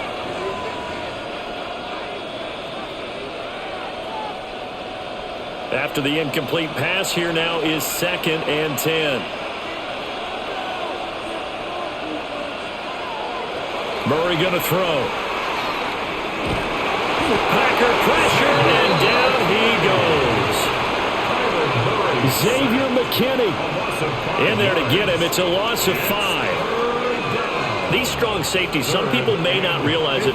It's really like an extra linebacker, right? It really is, because they're hybrids. Half linebacker, half defensive back. The linebacker in him on that play emerged. Now on 3rd and long, they'll look to throw. Murray now going to do it himself. And he can only manage to take this thing to the 38, well shy of the 1st down. Decent gain on the scramble to 6, but now it's 4th. I thought he did a pretty good job there to get back what he could, but let's face it, that sack on 2nd down, talk about throwing a wrench into the works. He certainly did. Yeah, he did everything he could there, trying to pick up some positive yardage, and he did, but not enough. On is the punter, Hecker, as he gets this one away. It'll be a net of 40 yards following a punt of 44. And it will be 1st and 10 as they take over. The Packers offense now heading back out onto the field. Their defense got the stop, forced the punt, and now you really start to monitor the clock as they nurse this slim lead. Love and the Packers now with a 1st and 10 at their own 21. To throw now. Here's Love. Oh, it's a screen pass. That's complete. Takes this up just short of the 30, but he was able to avoid that earlier tackle. Nice move. 7 yards there on the 1st down screen play. And a really nice play call there to start the drive, especially if you're a team that has a little bit of a reputation for throwing it downfield. You come out and you think maybe you can catch them off guard a little bit, and they did. Little screen pass, backdoored them, and that time worked well for a solid game. And only able to get 2 here, stopped at the 30. And this is the worry, because sometimes you get a little too predictable in spots like this. You know you're going to run the ball, but they know you're going to run the ball as well. And now you look up and you're staring at an important 3rd down. Heavy set out there on 3rd and 1. Love will sneak it. And he's going to have a Packers 1st down as they're able to get the 3rd down conversion. There may have been a little bit of an element of surprise there. 3rd and inches, and they go quarterback sneak. I still feel like this is a play that often is reserved for 4th down. Line of scrimmage, the 31 now on 1st and 10. Love. He finds his man, complete. It's Reed. And they'll get it up just short of the 45 at the 44. 13 yards, 1st down Packers. This is something you got to be wary of defensively. I mean, just because they're in the mode of trying to burn some clock doesn't mean they won't pass it, and they got good yardage out of that one. Yeah, and really, when you're looking at it, now they've got a fresh set of downs. Look for 2nd down. If they want to take another shot and try and loosen things up, that'd be the time to do it. The Vikings going to signal for the first of their timeouts. That'll leave them with 2 remaining. We'll be back after this. 4 yards on the pickup. 2nd and 6 at the 47-yard line.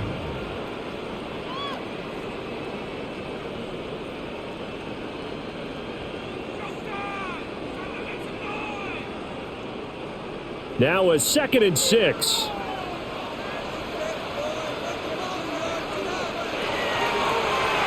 Up the middle they go. It's Lloyd. Now the Vikings Vikings will use the second of their timeouts. Behind the line of scrimmage. And as the two teams talk it over on their respective sidelines, we take a break. 7.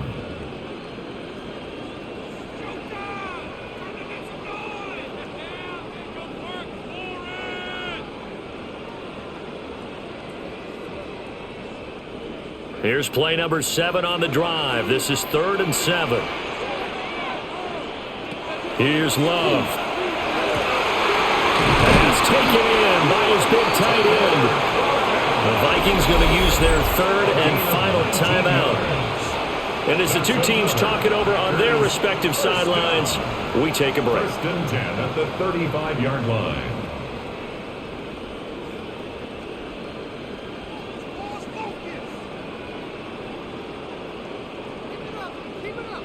From Viking territory now, they'll come up 1st and 10 at the 35-yard line. Now a handoff up the middle. Lloyd. It's a 6-yard pickup, and it gets him to 2nd and 4. Well, at this stage, that's exactly what you want offensively. Good run on 1st down, stay in bounds, keep that clock rolling. And look at that play chart that the play caller has in his hands right now. That's what you got to focus in on, because that's divided up by sections. And right now, he's looking at that 4-minute offense section. What running plays do we have to bleed down the clock and take care of the football? Right now, they're executing really well. And they'll be inside the 25 now at the 24.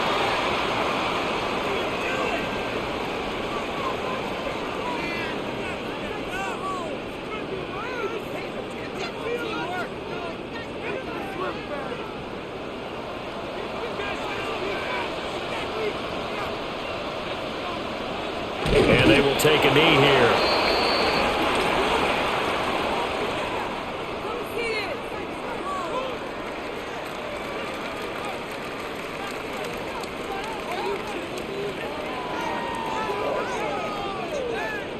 This drive's taken more than 3 minutes off the clock already as they come up on 2nd down. That one looks like he'll throw here. And this throw incomplete. Well, the defender all over him that time, but it's going to lead to 3rd down. Well, they certainly gave it an attempt. They had a diminutive receiver like this running through the land of giants in the middle of the field, but they couldn't find enough room to get him the football. An incomplete pass on that last play, and that means they'll need to come up with something here on 3rd down. Here's Love. And that will be incomplete. Well, they weren't scared to let it fly, but it falls to the ground and brings up 4th down. And that's where you're counting on a receiver's size being an advantage. They were hoping he could go over the top of a smaller DB and haul that one in. A good thought, but that time it didn't work out.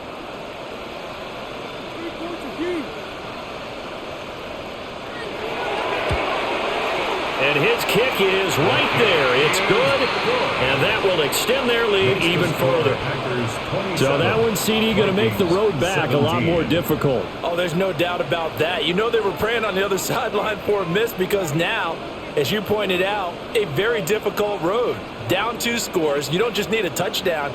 You need a chain of events to go your way. You've got to score, somehow get the ball back, and score again. The odds of that happening, not great in your favor.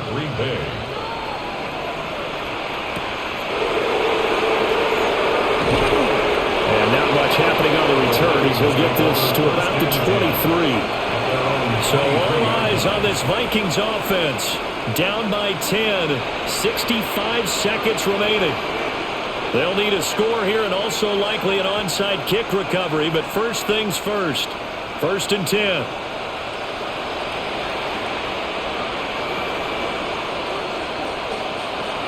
Murray to throw. Pass complete. It's Hockenson. And they'll get him down after a pickup of 8. 2nd and 2.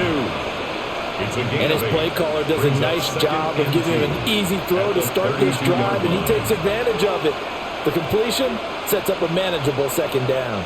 They come up now on 2nd and 2.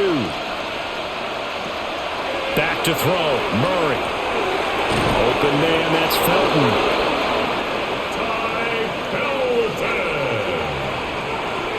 Gain of 6. And the Vikings first down. It's a gain of 6. first down, Vikings. Here's first down. To throw is Murray. Now he'll tuck this and run. And quickly another first down, but tackled inbounds. 13 yards on the play. That's another Vikings. So it's all over. A Green Bay victory, and they were spurred on by a strong performance in that fourth quarter.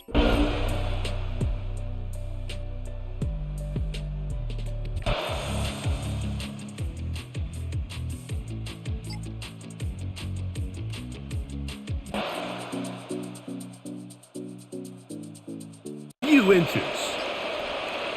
They'll go with the sneak. And he is going to have a Vikings first down, maybe by about a yard, as they find a way to convert on 3rd and inches. I don't want to take anything away from the quarterback here, Mike. He did a nice job picking up that first down. But this play is won or lost by the big guys up front. They're the ones who need to get off the snap on time, get leverage on the defender, and create the space needed for the quarterback to pick up the first down. And he'll get nothing here. Back to the line of scrimmage, and that's all. And they've really done a nice job defensively holding them in check. I mean, ideally, you'd want your back to average around 4 yards a pop, but they're falling short of that threshold as of now, and partially it's why they find themselves trailing at this stage of the game. A throw there on 2nd down, going to be incomplete. Well, it's pretty clear the main reason why they find themselves trailing in this game, Mike, has really just been the inefficiency of this offense and primarily out of the quarterback position. I mean, to complete less than half of your pass attempts, it just makes it very hard to compete at a high level consistently in the NFL. And if they want to find themselves having any chance of getting back into this game and winning this one, he's going to have to go. And they get to him and finally bring him down. It will go down as a sack.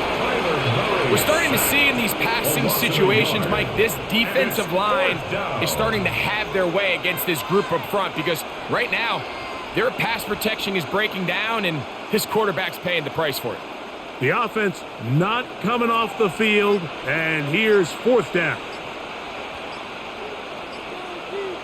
They'll try and throw for it with Murray. He's going to look for the home run ball. That is hard. And he's going to pick up the Vikings first down. This is going to wind up being not just a conversion, but a play that flips the field as well. Both pre-snap and post-snap, this is about as well done as you can do at the quarterback position. Get in and out of the right call, identifying the holes along the back end, and then the throw. You can't put it in a better spot, and that's just a big-time play. And the Vikings are going to have it 1st and goal. He's taken down at about the 8-yard line. And this is a tricky part of the game for any defense. You find yourself protecting a late lead, and the age-old question is, do you remain aggressive? Do you try to just keep the ball from being thrown over your head and make everything be tackled and played in front of you? It is brought in the end zone. Ty Felton. Touchdown, Minnesota. Well, Greg, the light's still on way down at the end of the tunnel here. They are climbing back into this one with that touchdown here in the 4th quarter. And they have a tall task ahead of them, Mike, but they have a chance. I mean, we've seen stranger things happen. They got a 2-possession game here late. They're going to need a couple stops, and they're going to need a couple things to bounce their way. The score, Niners 26, Vikings 13.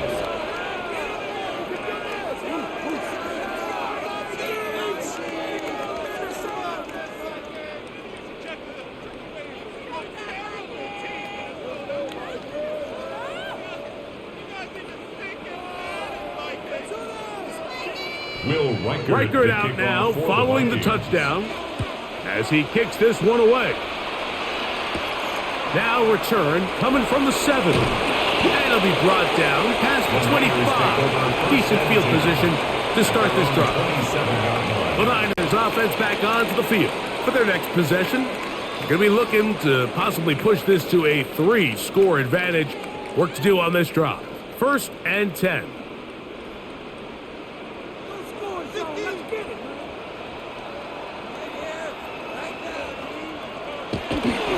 The drive starts with a carry by McCaffrey. And a hard-earned yard as he ran through one would-be tackler. It's second down. Nice job by the running back making the first guy miss, but it's the pursuit by the entire defense. Even though he doesn't get him down on his first try, the rest of his guys are all rallying to the ball, and they bring him down for a short gain. Play fake to McCaffrey. Now, Purdy. He'll step up and run this. And they'll be set up now. Up past the 40 with that one. Can't beat those legs. 13-yard pickup. A scramble leads to a first down. You know, Mike, I like everything about this play except the very end. You've already picked up good yardage. You've already picked up the first down. Now get down on the ground and protect yourself. There's no reason to take those shots.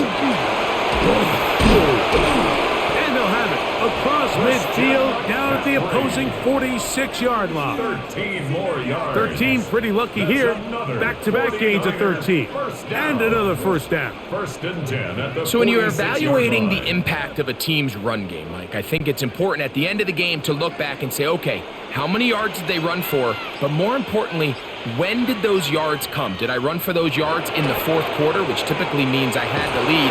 That's the sign of a successful run game, as opposed to getting a lot of meaningless yards early in the game.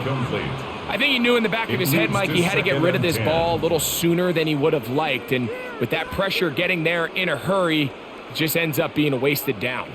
They'll try again here. Second and 10. From the gun, it's Purdy. Short throw there, pulled in by Evans. A bit of a quick hitter here, and what you're hoping for, Mike, is that the defense can't react quickly enough because the ball's coming out so hot, but they knew it was coming, and they end up holding them to just a short gain. 3rd and 7.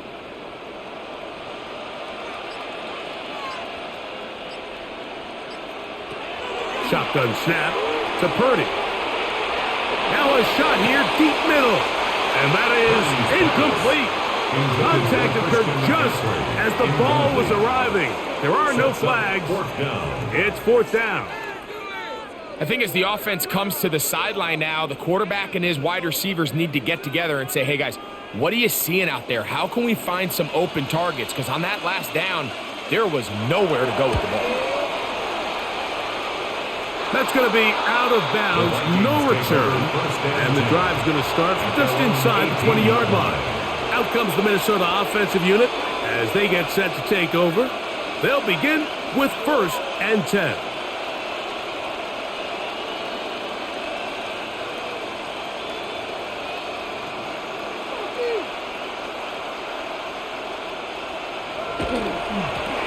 On the ground is Mason. And he'll be taken down up around the 32-yard line. Give him 14 on that play. One first down. And we're starting to see the fruits of their labor paying off here. I mean, they've used this run game to throw a bunch of body blows throughout the entire contest. And while some of the carries didn't result in much at the time, it's clear they're starting to take its toll on this defense. And he'll manage to break a tackle, get this forward for a couple. And it's second down. Yeah, so I think as you look back over the course of this game, it's really been the inability of this offense, Mike, to create any sort of balanced attack to get anything going. And whether you look at the rushing yards, whether you look at just the points scored, this offense has to find a way going forward to generate more big plays and more balance, both run and pass. And he's out of bounds inside the 45-yard line. A gain there of 24 yards. First down, Minnesota. When you find yourself trailing here late in the game, decision-making is critical. Not only is he able to extend the drive by picking up the first down with his legs, great job by the quarterback understanding, get out of bounds, stop the clock, save as much time as possible as they try to make a comeback. That's caught left side by Hawkinson. And he's going to be out of bounds down inside the 25-yard line. That's another first down, another big play. The defense has some issues. Gain of 18.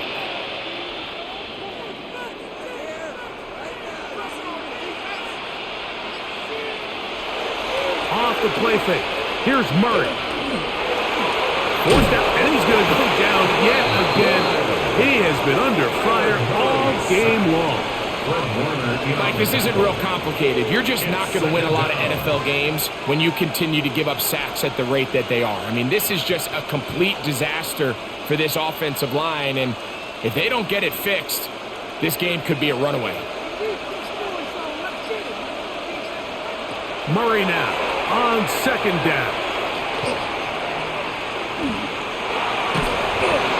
And he'll just bite the bullet and throw this one away. That was a good idea. Didn't force anything there. But now it's going to bring up third down. At this stage of the game, things haven't been going your way, so one more mistake, it could just be too much to overcome. So a nice decision there. Just throw it away out of bounds and give your team a fighting chance.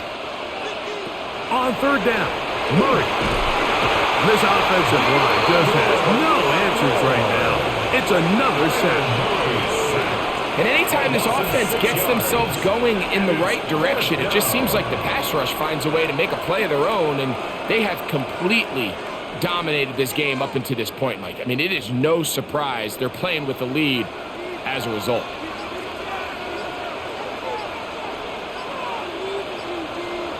Now or never, they'll throw on fourth down. Going up top. That one caught. Felton. Touchdown, Minnesota. That's his second touchdown tonight. Greg, they are pecking away at this one now. Very big touchdown. Gets them right within reach of pulling this comeback off. Well, Mike, at the very least, they've given themselves a chance, but can they get a stop and get the ball back again for a chance to go down and really make this one interesting? Makes the score Niners 26, Vikings 20.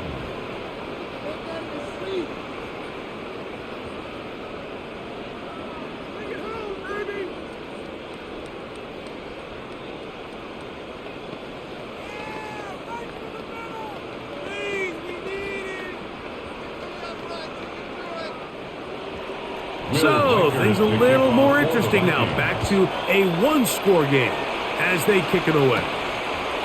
This one taken at the 7. He'll work his way across the 25-yard line. The Niners offense getting their final instruction before heading back onto the field. They work with a 6-point advantage as they start this drive on 1st and 10.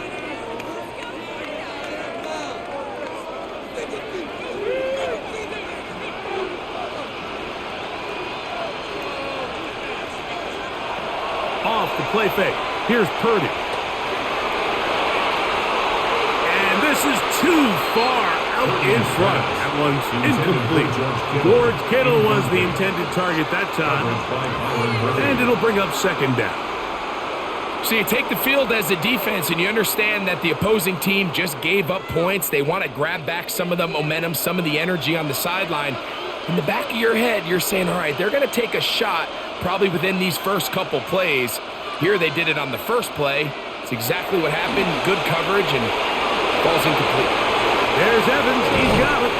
And he's going to be brought down up past the 45. He's got a touchdown on the books from earlier, and that catch gets him a first down. A lot could go wrong anytime you decide to put the ball in the air here late in the fourth quarter as you're trying to run out the clock and protect this lead. But at the same time, I like that they haven't gone super conservative. Just hand off right, hand off left, and it just turns into tackling practice. So I like the balance of making the defense defend everything because right now, possess the ball, protect the ball, and ultimately just run the clock out. From the 48-yard line, here's second down and 7. They run once more with McCaffrey. And he'll get back to the line of scrimmage at best. Might have even lost a yard there. So now a timeout for the Vikings. That is their first. Talk things over before third down.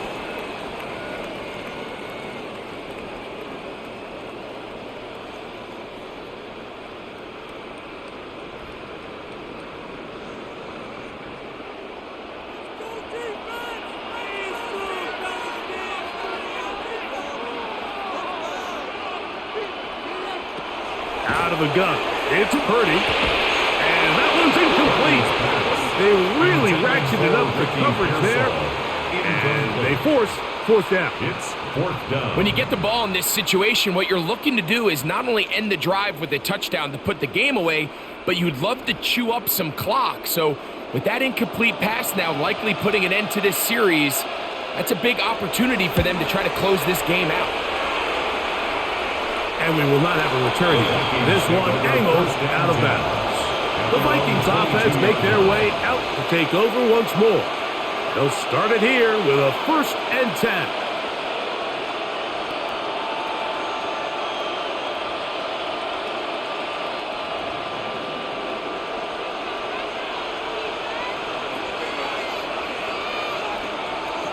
Working out of the gun, Murray to the middle of the field, taken in by Addison.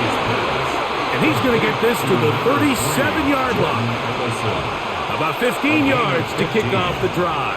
It's a 1st down. This is clinic tape for any young wide receiver out there watching this guy run routes. He has the defender thinking everything is a go ball. Attack him vertically, and then when you get to your route depth, you stick that foot in the ground, you break in, balls on time, results in a nice 1st down pickup. He's brought down at the 42-yard line. A gain of 5 brings up 2nd and 5.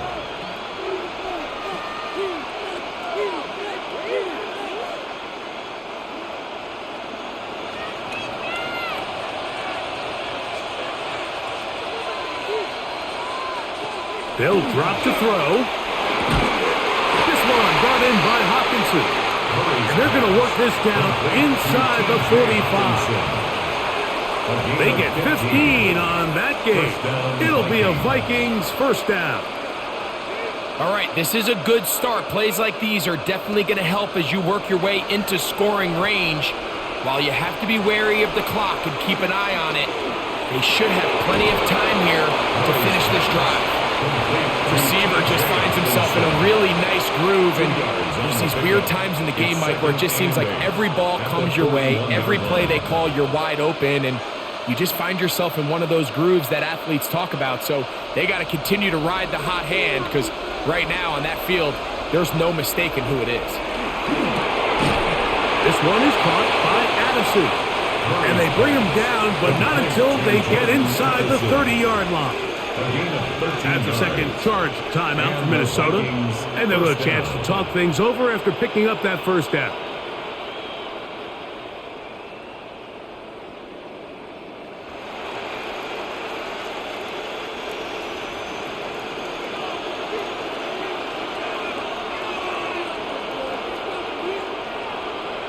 Murray's going to throw again. A short one taken by Hawkinson. It's not the big play they were hoping for, but 1st down efficiency, staying ahead of the chains, is what every offense is trying to find, and it brings up a manageable 2nd down. It is 2nd down and 5. Again, it's Murray. He's going to run it. And he'll be marked down at the 7, and it will set up 1st and goal. This has been a great drive, and mostly at the hands of the man with the ball there. He thought about pulling the trigger on that one, thought better of it, decides to take off with his legs, and now he's going to have 1st and goal. From the gun, it's Murray. And he's going to go down yet again. He has been under fire all game long. The Vikings go ahead and use their final timeout. They stop it with 14 seconds to go in the game.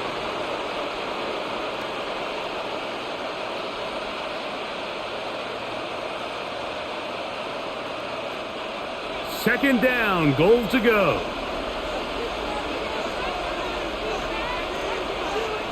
Working from the shotgun, it's Murray. That is incomplete, so the task gets more difficult. Time for maybe 2 plays. That's it.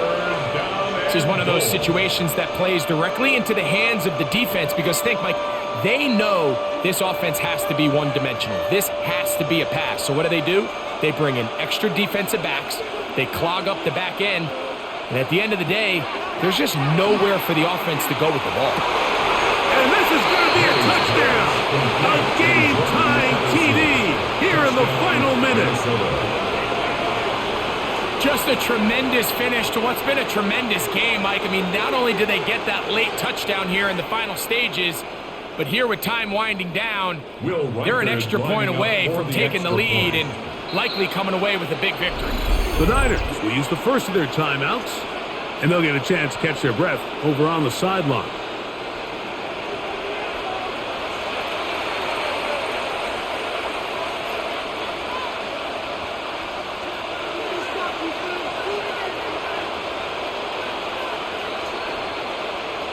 So, not home yet. Still a critical extra point here to break the tie. A critical extra point is up and good. They have taken a 1-point lead here in the late stages of this one. 49ers 26.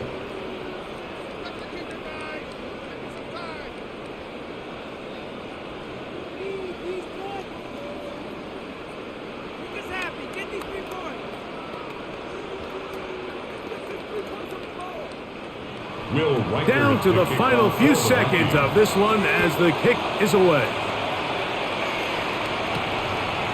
And he will not attempt to return, so this will come out now to the 35-yard line. The Niners offense ready to see what they can do with this next possession. They'll try to establish some tempo as they start this one with 1st and 10.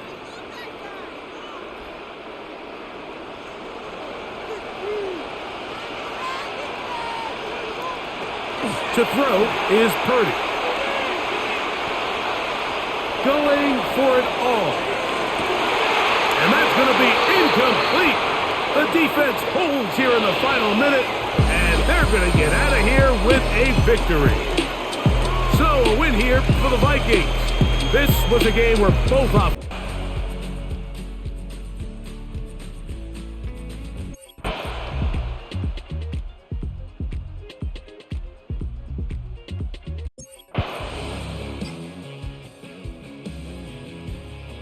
situations where it'd be extra defenders in the box coming after them, trying to keep them from locking down a game.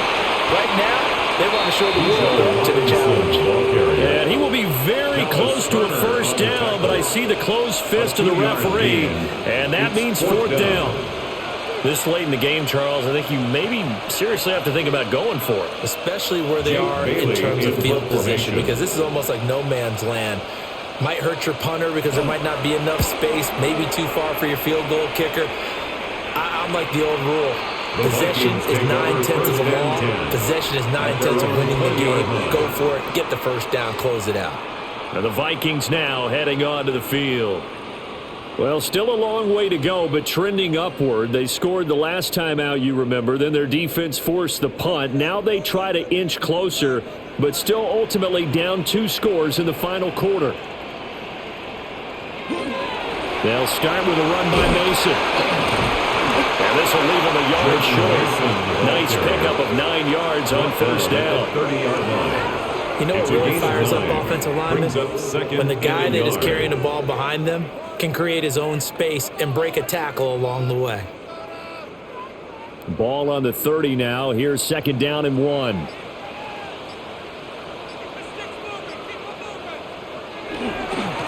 On the ground again, it's Mason.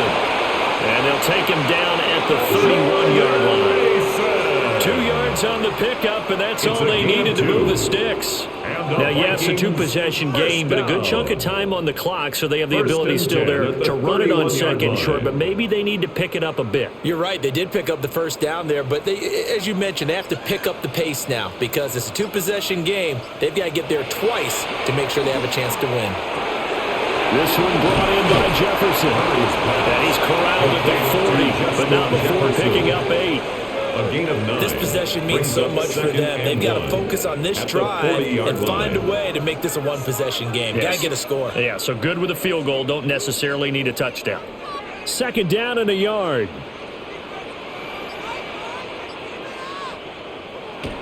On play action, it's Murray. Now he'll tuck it, and he can't find anywhere to go with it, and he goes down. That's Zach Harrison who forced his way in to drop him. Third down. Remember, throughout my career here in defensive coaches always say, guys, you got to earn the right to rush the passer. Well, they put themselves in a great spot with this big lead, and they know they've got to throw the ball. These pass rushers have to be salivating. It is pin your ears back time indeed. Slot man moves right. Here's Murray. And he'll be hit as he releases it, and that'll fall incomplete. Justin Jefferson. I'll tell you what, partner, after he ices down, he's going to need a nice long soak in a hot tub after this one. He's been under duress the entire game. And once again, hit as he throws. Fortunate that one wound up incomplete. Here's Johnny Hacker now, as he'll punt it away for the 4th time today.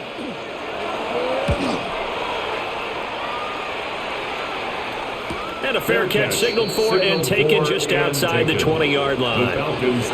So possession goes over here on the punt. And the Falcons will be taking over 1st and 10.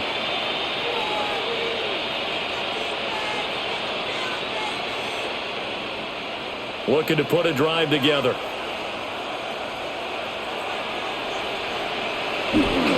He'll get it to Robinson to begin the drive.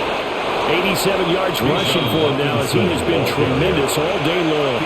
And that's just an ideal run to start this drive because they're in full ball control mode now. So if you keep ripping off 7, 8, 9 yards a carry, you're going to have a great chance of finishing off this game. From the 32-yard line now, here's 2nd down at a yard. Hand off to Robinson out of the shotgun. And strong running there as he's across midfield and down to the 49. A nice pickup there, 18 yards, 1st down Falcons. Well, that's a carry they have to be satisfied with, and throughout this game, they've been satisfied with what he's given them. Whenever they've needed a big run, a 1st down, he's the guy they've turned to, and it doesn't matter what the defense thinks. They feel like they've got the confidence to keep handing it to him and keep picking up good yardage. On 1st and 10, it's Robinson. Oh, nice move. And he'll go down, but not before getting this inside the 30. That good for 22 and a 1st down. No doubt those are the types of carries they're looking for here, Charles. The lead in the 4th quarter. This is when coaches that have a reliable running game, they breathe a little easier on the sideline. Yeah, they love the idea that they can take the air out of the football at this point of the game. That means they're really counting on that offensive line, counting on the runners, taking care of the football. Because you're going to tell your quarterback, hey, no time to be a hero. We're not going to throw it here. Just eat up that clock. And if you have the ball, they can't score. I'm sure that that's going to be the formula. Just keep the ball on the ground. Keep that clock moving. And when you have the lead this late in the game, above all, stay in bounds. Yes, take care of the football. Yes, gain yardage, but stay in bounds and let that clock tick. And they will eventually get him down, but he's inside the 5 all the way to the 3. Well, normally you might say start running the football. You've got the lead here in the 4th quarter, but the way that they've passed it with such success, I don't know, maybe keep throwing it. Yeah, I think you brought up something that goes against conventional wisdom, right? In this stage of the game, you would think you would switch to a running attack, but you're exactly right. They've thrown it so well throughout the game, and trusting this quarterback, I think he continued to do so. It's a loss of a yard there, and it's 2nd down. On this day, the ground has been his, but at least on that individual play, we just saw the defense finally with a win. Yeah, they finally got one, and that's a win for them, but all game long, he's seen the holes, and they've been huge for him. Kind of like a baseball hitter in the zone. The ball seems bigger, and he's just under pressure now, and he's going to go down. Sack back around the 8. More than one defender there, and that's a loss of 5 on the sack. When you're this close to the goal line, you got to expect pressure from the defense, so the ball's got to come out fast. Got to get out of his hands quicker. A lot of tired bodies on that field, but this is a big play, 3rd and goal. Tua going to throw. And that is caught. Touchdown, Falcon. On what will prove to be the final play of this ball game. Well, this was a very close ball game at halftime.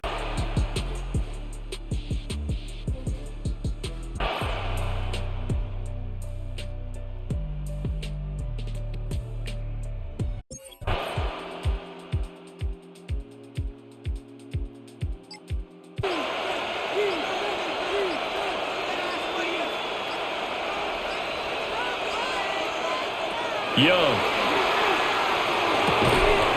Looking middle, and that's complete.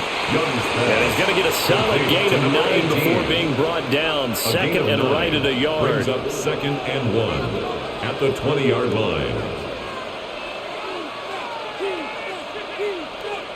If nothing else, they've already taken a couple minutes off the clock here already as they come up 2nd down. Now whistles. Flag down, and I believe one of the Panthers got moving early.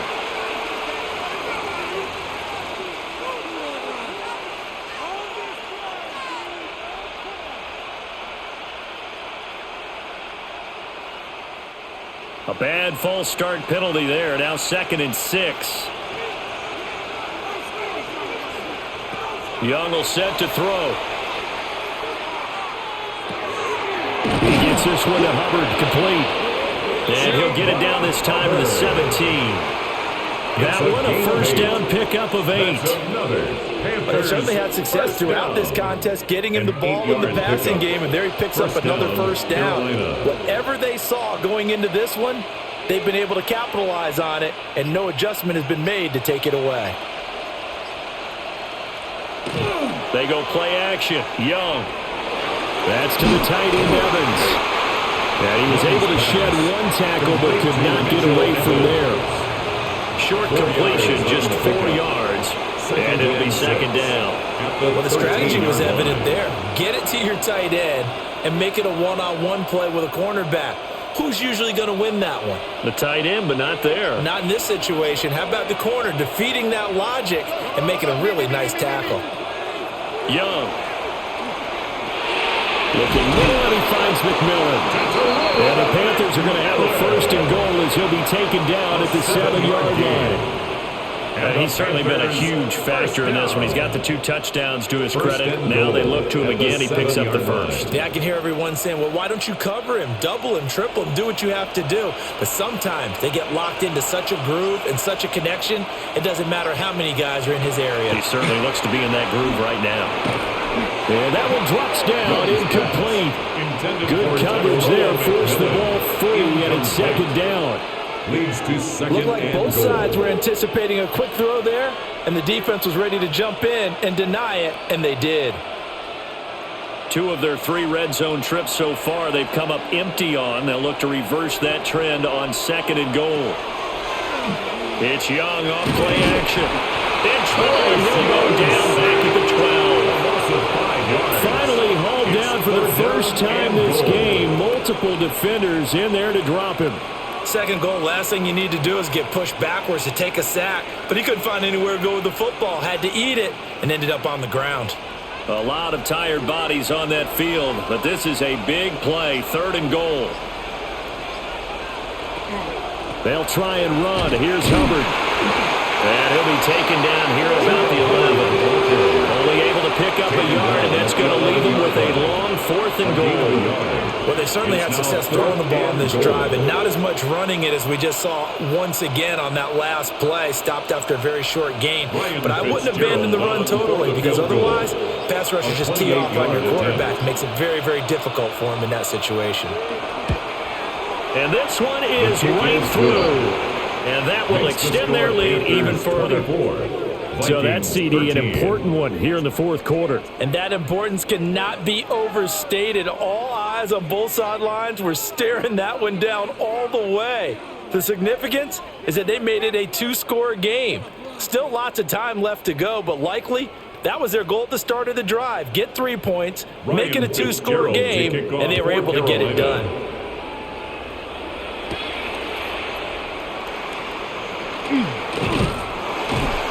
And he's up across the 25 and down at the 28. Minnesota now ready for their next possession. And the complexion of this one has changed a fair amount. That last field goal made it a 2-score game, so they need to get points out of this drive relatively quickly. Looking to put a drive together. The drive begins with Mason. And he'll scratch out a yard up to the 30, and that's all. He continues to struggle to find a crease to break off a big one and might need to just put that aside and just try and ram his way forward and get what he can. 2nd down and 8. To throw is Murray. That's to the sideline and incomplete. A misconnection there. He's hit on just 50% of his passes thus far. That's not where you want to be. Now you see the evolution of the game. You go back to the quarterbacks of old, 50% would be terrific because they threw the ball downfield almost every time they threw it. Now with the short passing game, you should be above 60% just to be in the average range.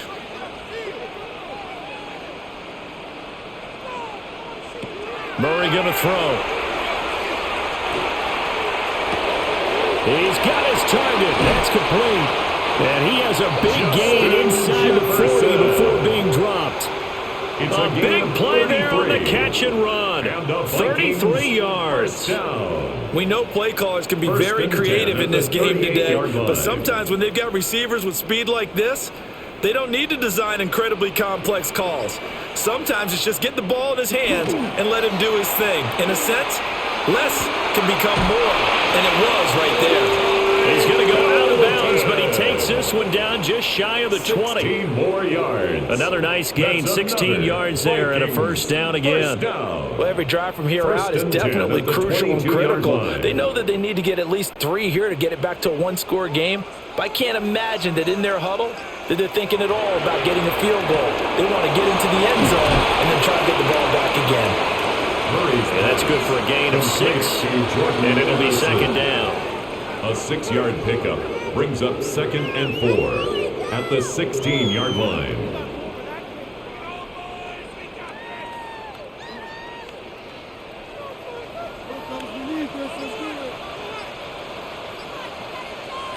Murray to air it out again. He's got Mason complete. And the Vikings are going to be set up with a 1st and goal coming up as they get him down at the 6-yard line. A gain of 9 yards. Well, they've certainly done a nice job spreading the ball around on this drive. This time he gets it out to his back, and it's another nice play and another 1st down. They've got the defense on their heels a little bit. They're reacting instead of being aggressive and making plays. Now Murray off play action. Oh, there's that man again. It's complete. And he will score. Touchdown, Vikings. Justin Jefferson with his 2nd touchdown of the afternoon. And the Vikings have made it a one-score game again here in the 4th. So now here are the Vikings faced with a big 2-point conversion attempt. The Vikings will line up. It appears they're going to throw forward with Murray. And this is caught. So they took a chance, but they aren't back within a single point here in the 4th. Vikings 21.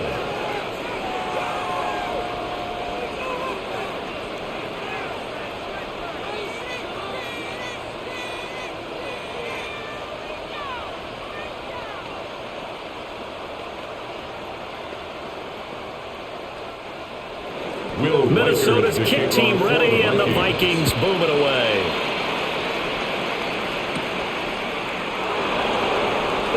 Ooh, the juke. And he won't quite make it to the 25. The Panthers now set to take over offensively.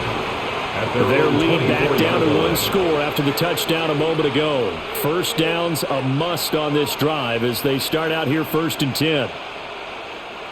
Looking to put a drive together.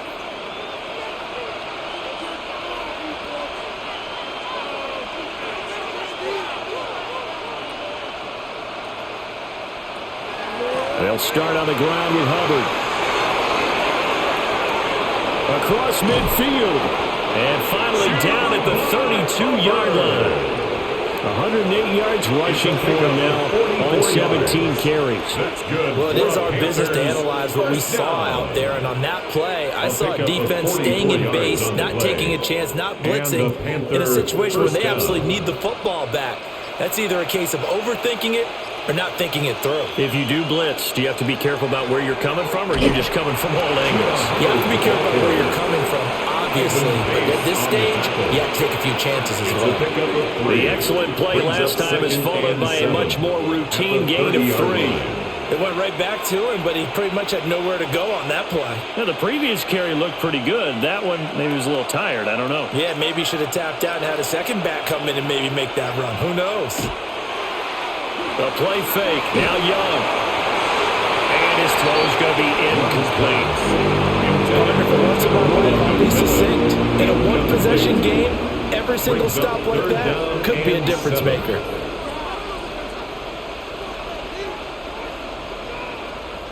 In need of a conversion on third down. They had the big play to start the drive. Not much sense. Young working out of the gun.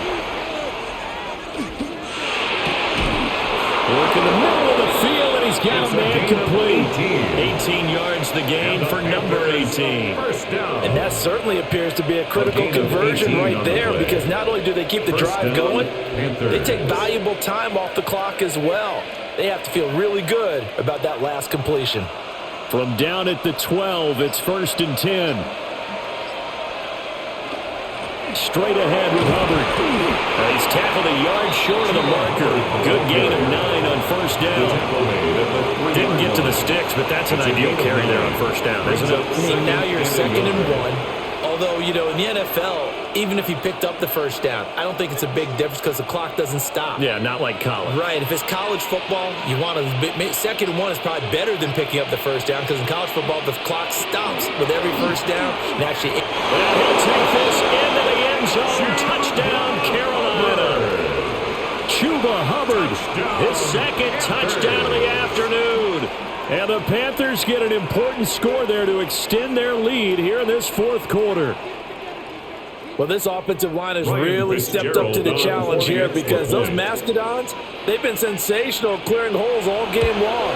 And this is great work down here near the goal line to get their back the space he needs to work his way into the end zone.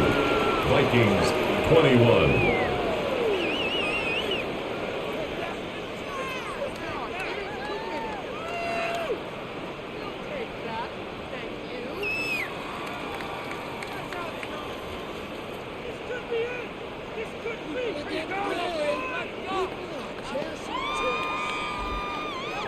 Following the touchdown, this is Fitzgerald now to send this one away.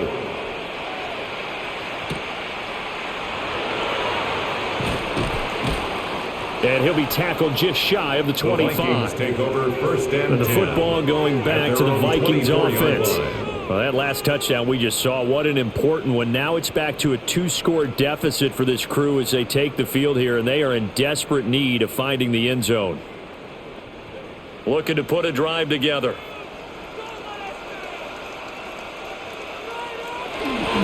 A handoff to start the drive to Mason.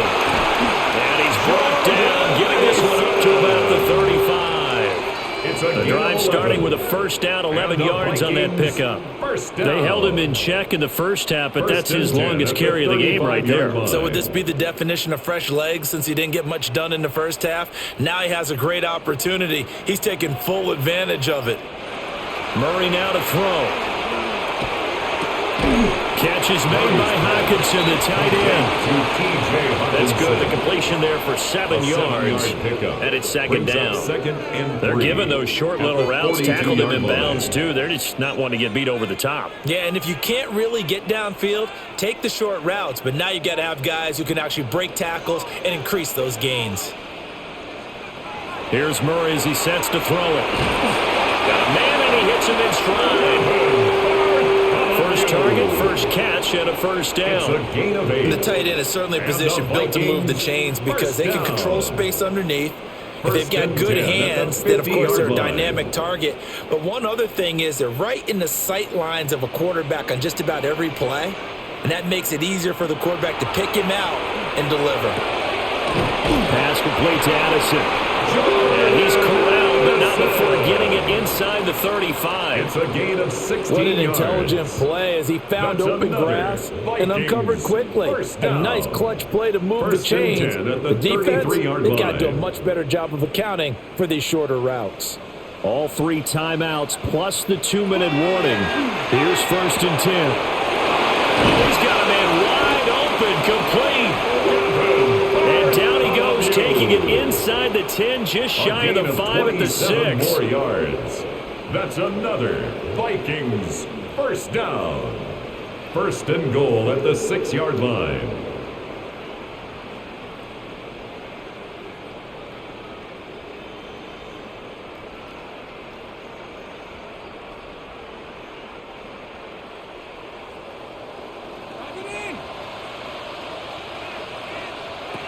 Now Murray. Now he'll tuck this and run. And he will score. Touchdown, Vikings. Kyler Murray, a 6-yard touchdown run. And the Vikings are back within a score. Okay, game on. Don't go anywhere yet. You got a one-score game now. Probably going to rely on the onside kick coming up. Yeah, they have to. It's not a high percentage play, but it's better than not having a chance at all. And that's when you put your leapers and your flyers on one side, get that high hop, and hope that one of the guys can come up with it. And on the other side, get that hands team ready. No doubt about it.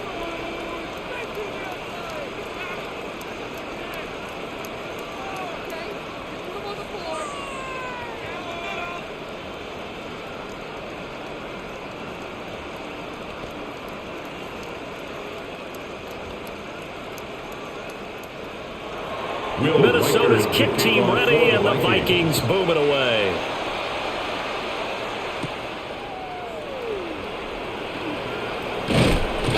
And they'll start this drive just across the 30. Pretty nice work on the return. The Panthers offense here, they get ready to head back on the field. And this game not quite over yet. And we'll likely see them take all 3 timeouts defensively, so they can't just kneel this one out. They're going to have to try to run a few plays. You're exactly right. They've got to get a first down and make them use up all their timeouts in order to feel like they have this one in hand. We've got to have 2 hands on the football here as they run on first down. Now the defense going to use the first of their timeouts as they'll head to the sideline and talk over what to do next. Panthers first down. First and 10 at the 49-yard line.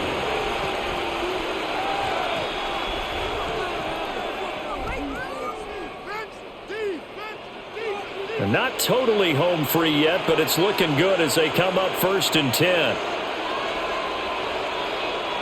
Young here to throw. Now he's going to step up and run. And he's got this down to the 35. Now the Vikings will use the second of their timeouts. And they'll be disappointed to have to burn one there after giving up the first down. 16 yards. First down, Carolina.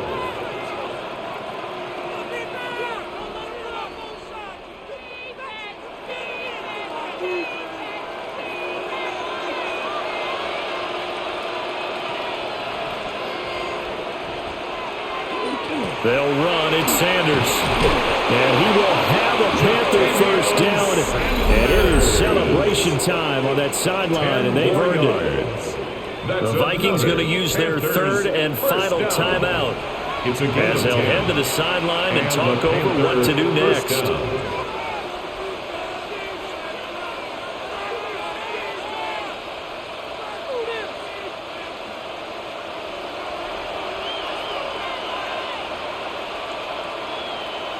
And they will take a knee here. What a finish in this one, Charles. You know, this group, they come in, they have to fight a hostile atmosphere every snap.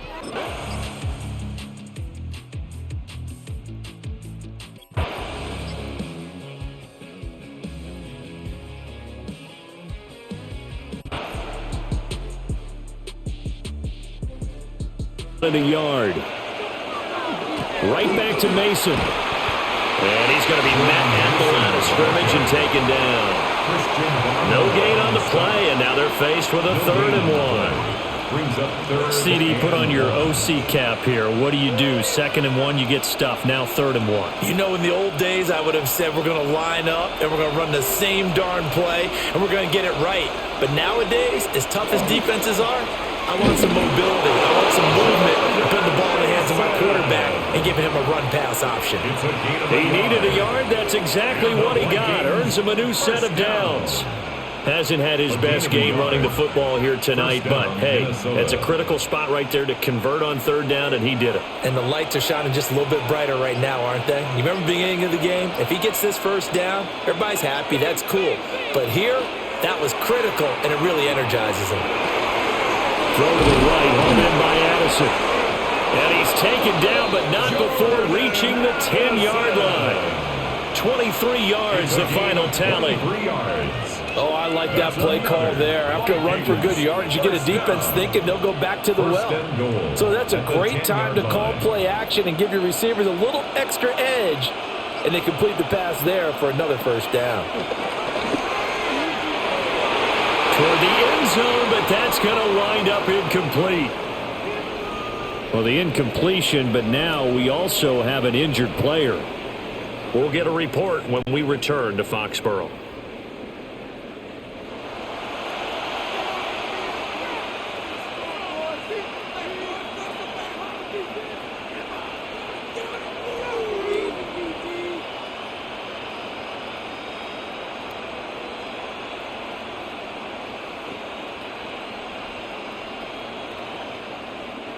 They'll go again here from the 10-yard line on 2nd and goal. Out of the shotgun, it's Jones. And he's going to battle his way down right around the 2-yard line. 7 big yards on the carry there to get him within range of the goal line with third down upcoming. This is kind of one of those in-between plays here, Charles, on 3rd and goal from the 2 or the 3 in that area. What do you dial up? Something quick hitting. You don't have the time for something that develops slowly. It's got to be right at them if you're going to run the football. If you're going to throw it, something quick. And he'll get into the end zone. Touchdown, Minnesota. Kyler Murray with his 2nd touchdown of the night. And the Vikings have broken our tie and have taken a 4th quarter lead. They were looking to pass the ball there, but they forgot to account for the man with the football. Yeah, I can hear people right now saying, well, why don't you have a spy in your defense, someone who will dance with him and go where he goes? Well, oftentimes if you utilize a spy, you've taken away someone in coverage as well. And oftentimes, the spy, not as athletic as the guy he's trying to keep up with, so he gets defeated anyway. And he turns 3rd and goal into a touchdown.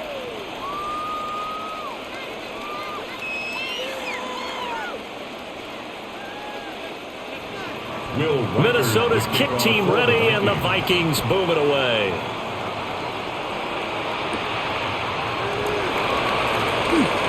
The lane opens here. He's past the 30. And he nearly broke that for more, but as it is, still a good return. They'll start the drive right around the 37. New England's offense set to go. They now trail by 7 after that last touchdown here in the 4th quarter. What a big spot for this offense. See if they can cobble something together on this drive. Off the play fake. Here's May. Man open left side is Brown. And this winds up a gain of 4 to the 41. A.J. Brown. A gain of 4. It's now 2nd and 6. At the 41-yard line. From the 41, here's a 2nd down and 6. To throw, it's May. They'll swing this out to Henderson. 9 yards to pick up there, and it's a first down. One of my old teammates called me the other day when he was watching the game. He's like, man, trying to watch an NFL game and trying to account for their passing game? That's difficult. And just when you think you get everything covered, here comes a back out of the backfield. And in this case, he picks up a first down. From the midfield stripe, they'll look to throw. Pressure coming from the Vikings, and they get there and bring him down. A loss of 6. He couldn't get rid of it. He takes a sack for a loss of 6 to bring up 2nd down. And this dominant defensive performance continued on that play. This poor quarterback, he's not received the protection he needs and has had to pick himself up off the turf far too often. Throwing here is May. Pass incomplete. Nowadays, quarterbacks don't mind throwing into coverage because of the confidence they have in their receivers to come down with the ball. But sometimes you have to be careful you don't get too confident and throw an interception. The offense on third down tonight, they're hitting at just 30%, 3 for 10. This is 3rd and 16. Wide open receiver complete. And this is going to turn into another first down as the tackle is made at the Vikings 33. That one good for 24 yards. I like the design that we're seeing right there. This is what they need. Down by a touchdown here in the 4th. They just need to keep working their way downfield. And when they see openings, take their shots. In motion right is Brown. They'll fake it on the jet sweep, and instead a handoff up the middle. And he maneuvers up the middle for 3, and it's 2nd down. Not a run that you're going to write home about, but still a good first down run. That's what an offense calls staying on schedule. 3 to 4 yards on first down, you're set up very well for the rest of the drive. Now they'll work from the 29 on 2nd and 6. Here's May. They'll check this down to Henderson out of the backfield. That might feel like a little bit of a lost opportunity there for the offense because the defense brought pressure that time. And sometimes against that, you can get out to your running back, and it can turn into a big gain downfield. But what a nice job they did getting to him quickly and holding him to a short gain. To the air, May. Able to find the open man. That's complete. And he will have a Patriots first down as they're able to get the 3rd down conversion. This has to go down as one of the simpler routes in the playbook, but oh so effective. Nice completion there. Keeps the sticks moving. The drive continues as they search for a tying touchdown. Here's 1st and 10. They'll throw with May. Completes it again to Dobbs. So 8 yards on the completion there, and they'll be left with 2nd and a couple. Nothing fancy on first down, but a very consistent type of a play. Hit that slant. A lot of people call it an extension of the running game, and it can be if that pass is completed, because you hit a guy on the run like that, he often can go for big yardage. Sets him up nicely for 2nd down, staying ahead of schedule. And he's in. Touchdown, Patriots. Trevion Henderson. An 8-yard touchdown run.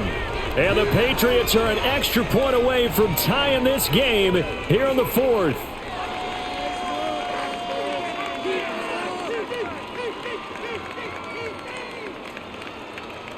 The extra point now for Borregales.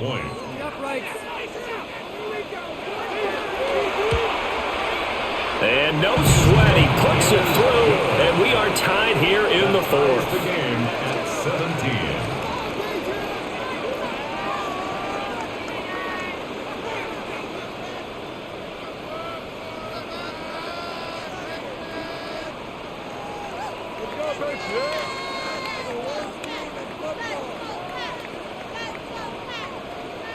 Now this one setting up for a great finish. All tied in the 4th as the kick's away.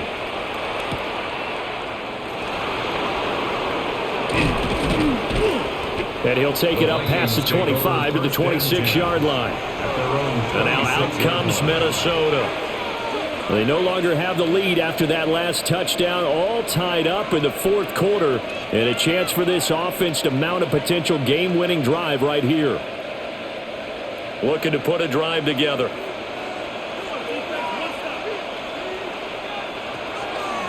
And they'll begin by running the option. And out across midfield down to the 45. A big-time gain there on the keeper, using his legs to hurt him. First down.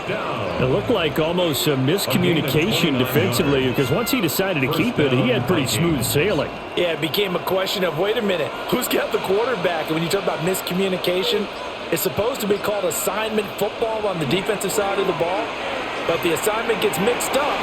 That's the end result. And he's got this to Jefferson. And he works it past the 30, almost to the 25. 18 yards the gain for number 18. And partner, in a tie game in the 4th quarter, you and I both know in the NFL, that's when you lean on your stars, and he came through with a nice catch right there.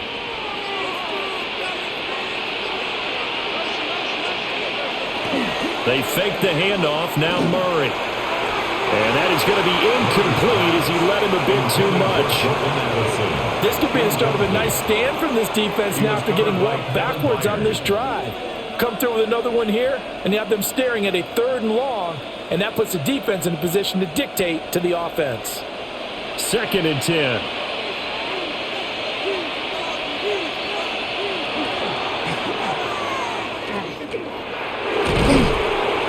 And they'll bring him down at the 18-yard line. It's an 8-yard pickup, and they're going to have a 3rd down. Decent run, maybe hoping for a little bit more. It does, though, set up 3rd and manageable. And every play that's run, if it's blocked perfectly and executed perfectly, it's set up to go for a touchdown, right? But I like the way you described that one. Just get into a 3rd and manageable, nice decision-making, and took care of the football. He's got his target. That's complete. And he will have a Vikings 1st down. It's a gain of 6 that time on 3rd and 2.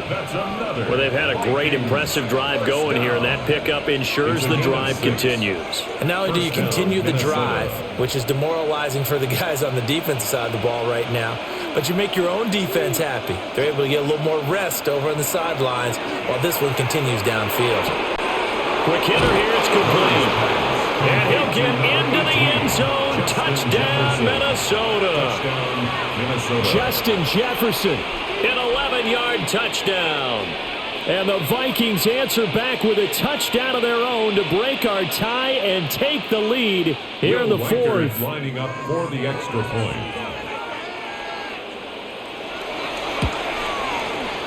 Point after, right down the middle. And they will take a 7-point lead. Patriots 17.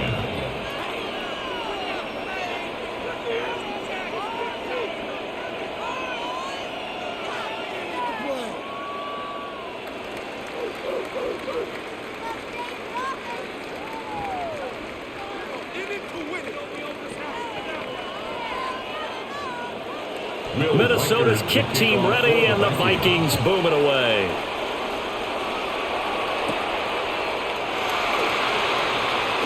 Now a crease here as he's past the 30.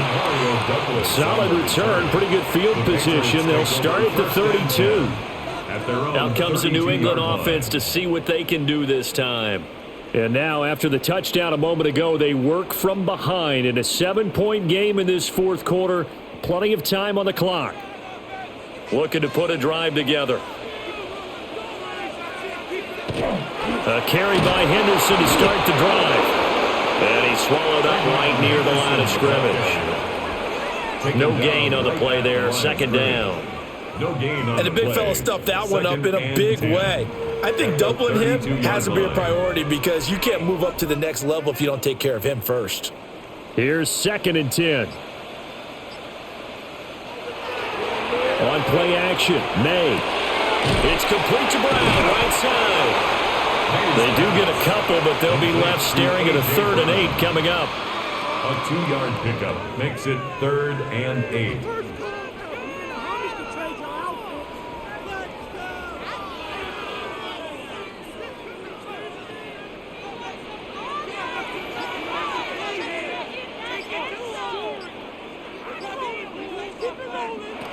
Looking to throw, May. And he is caught. And he has a big gain inside the 40 before being dropped.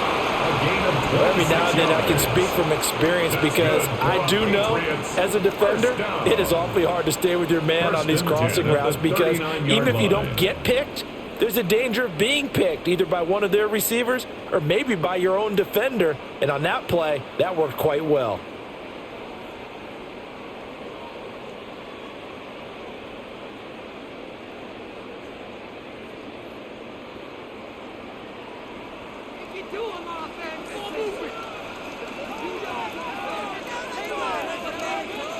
They'll look to throw now on 1st down.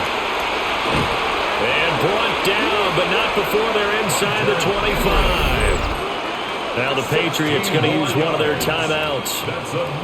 And as the two teams talk it over on their respective sidelines, we take a break. 3-yard line.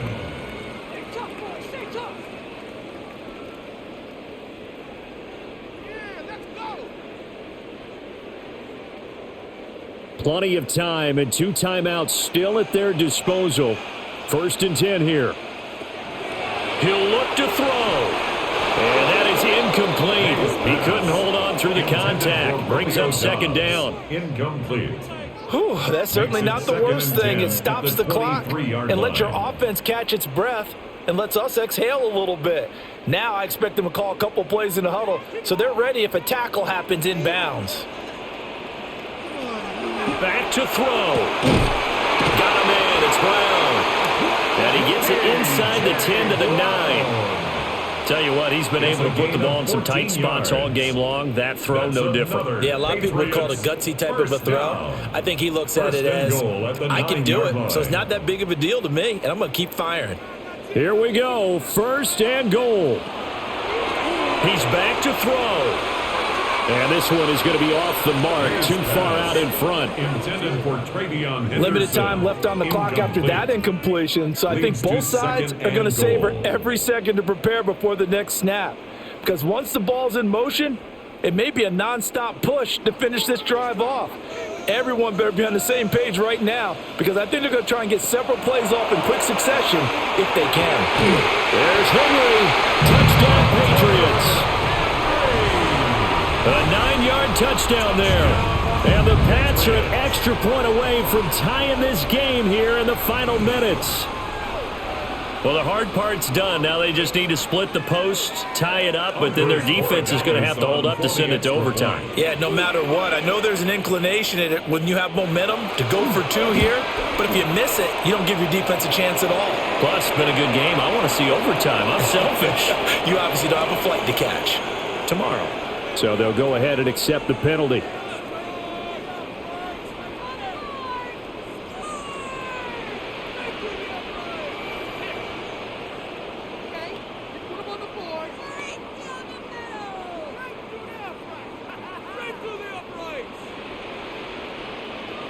Now this one setting up for a great finish. All tied in the 4th as the kick's away. And that'll be a little too hot to handle as it will skip through the end zone for a touchback here. Minnesota's offense takes over possession. They need to get this around the 40 on the other side to get into field goal range. Look at the clock, a decent amount of time here in a tie game. What do? No panic situation at all. They've got to get a couple of chunk plays, pick up nice bits of yardage. Target the sidelines? Target the sidelines because you want to get out of bounds and make sure that clock stops. Because if the clock stays running, that makes things that much tougher for you. It can always bleed out on you. The sack recorded. It's a loss of 5, and now it's 2nd down.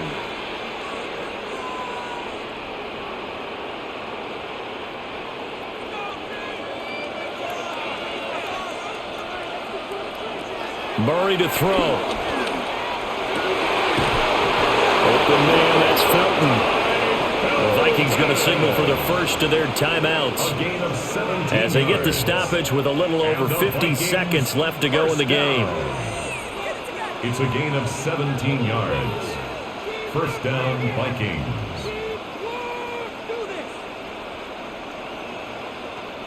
Two timeouts still available in this final minute. It's 1st and 10 now. Now Murray. Going underneath, he's got Hockenson. And he's able to take it across midfield before going out of bounds. He's been quiet today in the passing game, just his 2nd catch. Yeah, and people have to come up with schemes to limit him. And what a lot of teams do, they'll double him, use a linebacker underneath, a safety over the top. Sometimes they'll just take a corner, maybe their 3rd corner if he's a bigger guy, and put him on a man-to-man to try and limit his touches. Just keep mixing it up, give him different angles, different looks, like a good boxer does. Good reactions there defensively. That screen was a little slow in developing, and they shut that one down with little gain.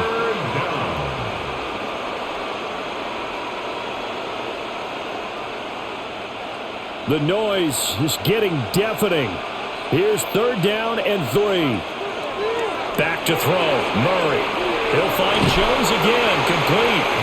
And he will be very close to a 1st down, but I see the closed fist of the referee, and that means 4th down. In less than a yard.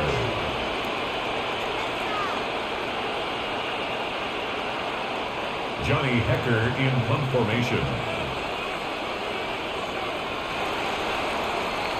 4 quarters not enough. We're all even, and to overtime we go. How much fun is this for everyone who's watching the game? How much fun is it for us to see this one get an extra period to get settled?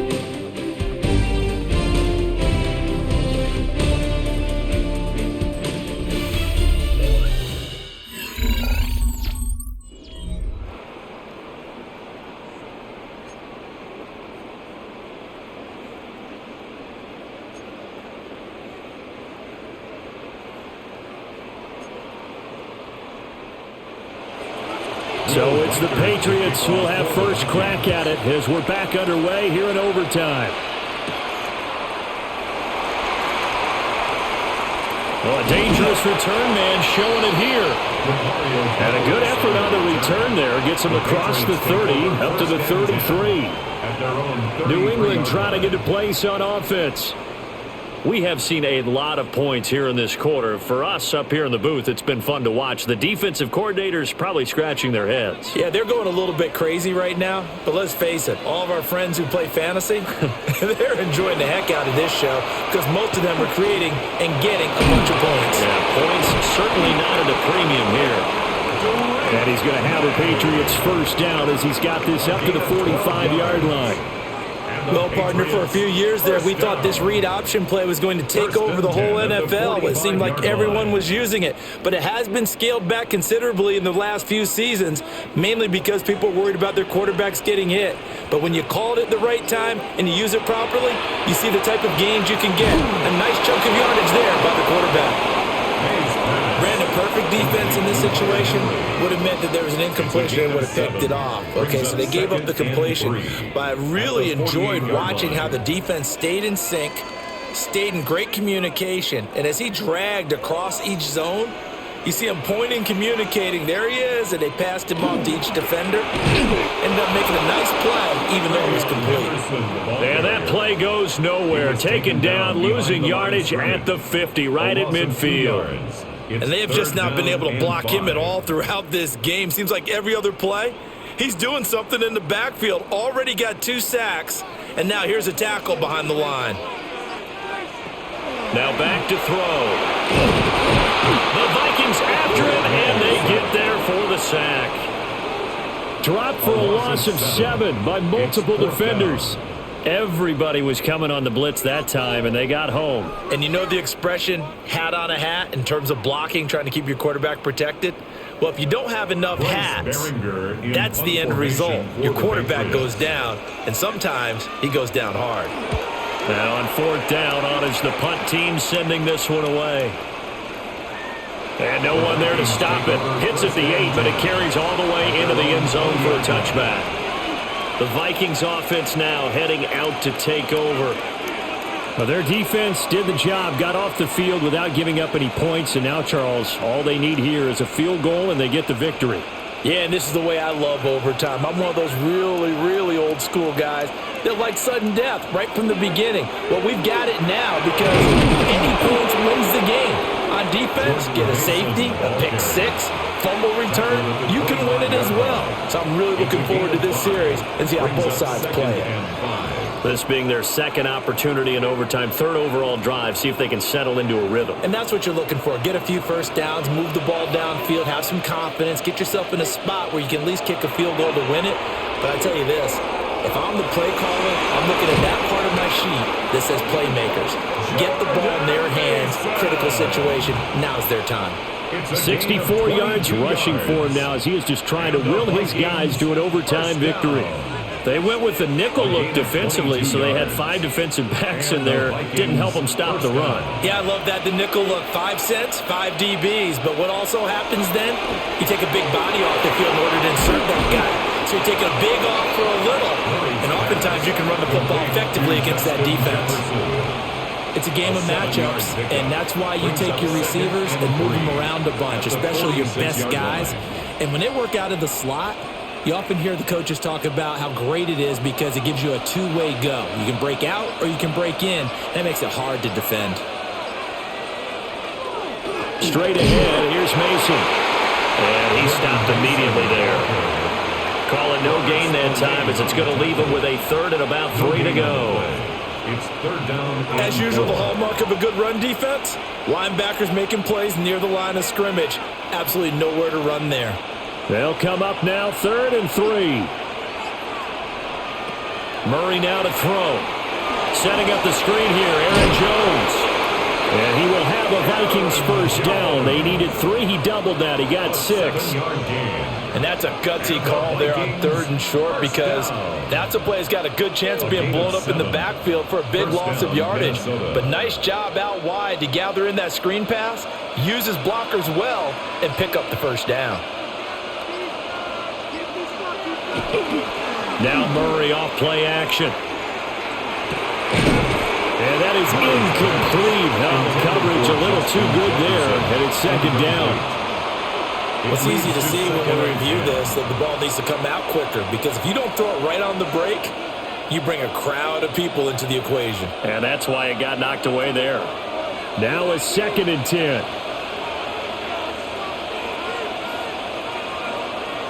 Here's Murray. He gets it to Addison. And he's got another first down as the tackle's going to be made at the Patriots' 21. A gain of 18 and a new set of downs. And this was a nice example of an offensive coordinator scheming his guy open. Just a little underneath route, just trying to free up some space, and it worked awfully well. Got him not just space, but plenty of room to run after the catch to pick up really nice yardage. And he is swallowed up right at the line of scrimmage. No gain on the play. It'll be 2nd down. He can rack up those tackles in bunches in the run game from that middle linebacker spot. And what he has to do is make sure he congratulates the guys in front and tells them thanks a lot, because as the guy in the middle, the Mike linebacker, you're counting on your front 3, your front 4, your up 5, whatever you've got in front of you to take up all the blocking, allow you to roam and hit. And that's what he did on that play. Officially nothing on that one, no gain, so they're left with still 10 to go on 3rd down. Defensively, though, they had a chance there to hit him for a loss, couldn't get it done. Looked like someone was able to knife into the backfield, but he wasn't able to get him down. But his compatriots, they were able to grab him at the line of scrimmage and not let him get any further downfield. He completes this into the hands of Jefferson. And he'll be taken down at the 2-yard line. 18 yards the gain for number 18.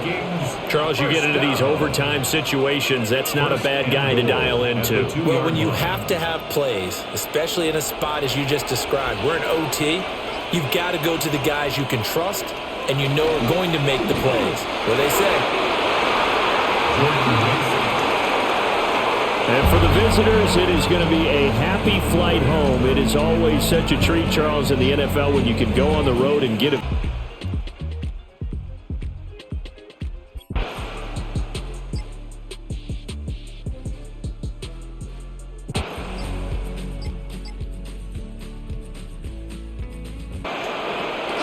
They'll run the draw with Gibbs.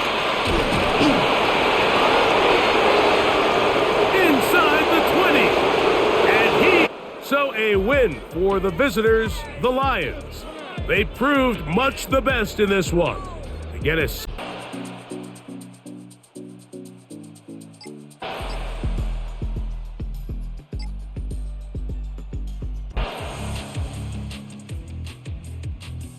The stick's moving. First down, here's White. And he swallowed up right near the line of scrimmage.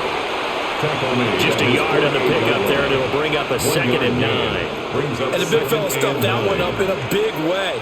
I think doubling him has to be a priority, because you can't move up to the next level if you don't take care of him first. Now 2nd and 9. Working out of the gun, Daniels. That's caught downfield, it's Lane. And this is going to turn into another first down as the tackle is made at the Vikings' 27-yard line. Of course, the catch was nice, but how about what happened after? Able to stay on his feet and gain all that additional yardage. So many of these slot guys, I think, have running back in their background.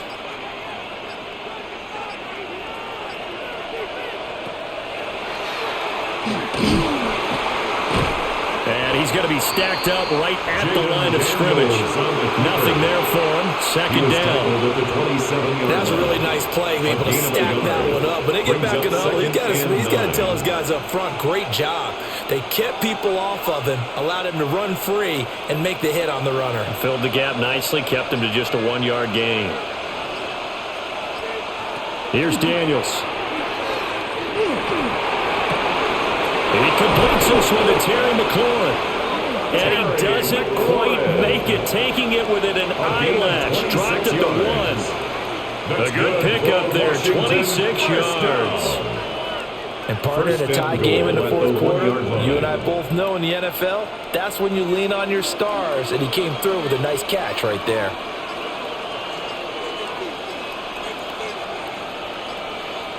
Now Daniels going to give it up on the touch pass. A great read by the secondary. They come up to stop that touch pass before it can even get back to the line. A loss of 3. The defensive coordinators love that. You got a cornerback willing to stick his nose in there, come up on run support, and stop that pop pass dead in its tracks. And partner, one good thing about trying to defend that play, you should see it coming the whole way. You see the receiver coming in motion in your direction. Nice job eluding the blocker, making the play behind the line of scrimmage, but even better job studying the play before you have to try and defend it in a game. 2 straight shots on the ground. Now on third, do you go to the air? I think the possibility exists, and if you're doing it, you're probably going play action since you ran it twice. But I often think that second down is a time you go play action and throw the ball. I say commit to the run. And he will take it in. Touchdown, Commanders. Jaden Daniels keeping it himself from a yard out. And the Commanders have broken our tie and have taken a fourth quarter lead. Well, I think we both got to thinking the team that scores the first TD may be the one to win this football game, and here we go. Our first touchdown, and it comes in the fourth quarter. Yeah, and it's a testament that both of these defenses were able to hold the line this long, but now, on the other side of the field, they've got to be thinking if they got it done, we should be able to punch one in ourselves.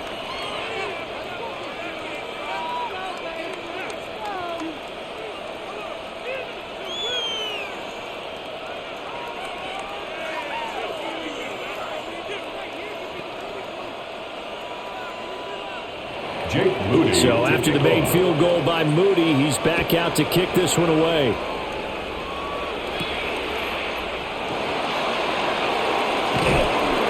And it's a pretty good return here as he'll get this up to the 29.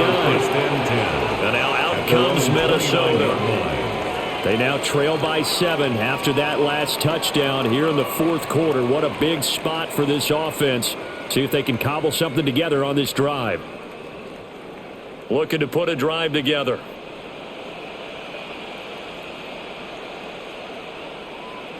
In motion right is Addison. Play action. Now it's Murray. Going underneath, he's got Hockenson. And this will leave him a yard short. Nice pickup of 9 yards on first down. And his play caller does a nice job of giving him an easy throw to start this drive, and he takes advantage of it. The completion sets up a manageable second down. Just need a yard here. 2nd and 1. Straight ahead. Here's Mason. They'll get 3 as the drive continues. It's a first down. 2nd and 1 is often an invitation to take the big shot downfield. I bet the offensive lineman said, "Are you kidding? We just get on our backs and let's go get the first down." They love being physical.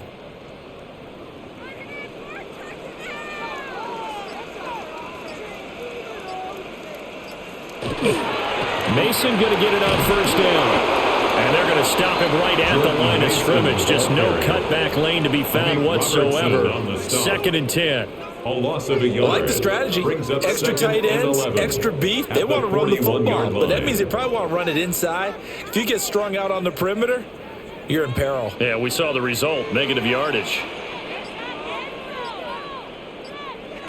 Here's Murray. And he cannot avoid the pressure as the Washington pass rush gets home. A 7-yard It'll loss. go in the books as a 7-yard loss on the sack, and it's 3rd down.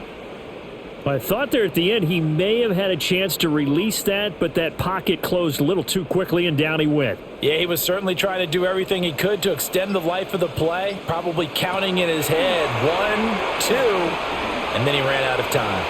Murray now going to do it himself.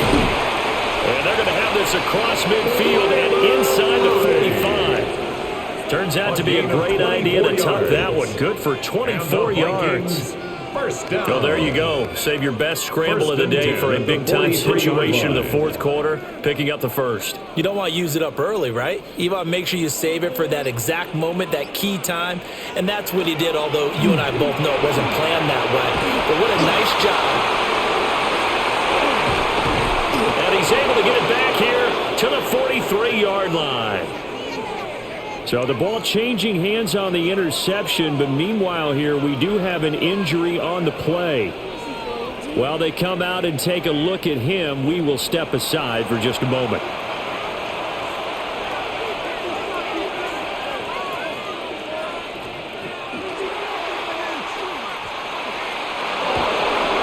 And that'll go for a gain of 18 on the keeper. First down. And that's another big-time run, and it sure looks like the leverage game is being won by the offensive line. They're the low man on just about every snap, and they're winning, pushing back the defensive front and creating great space for their runners.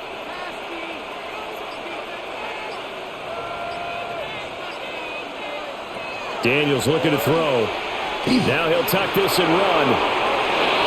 The escapability in evidence there as that one good for 15 in the first. It's getting cold in here, partner, because it looks like he's trying to ice this one away. Yeah, I know, bad dad joke, but what the heck, right? Scrambling for that first after the D blanket his receivers, that's a backbreaker for the defense. They finish this drive off with 6, and this one could be over. To the air goes Daniels.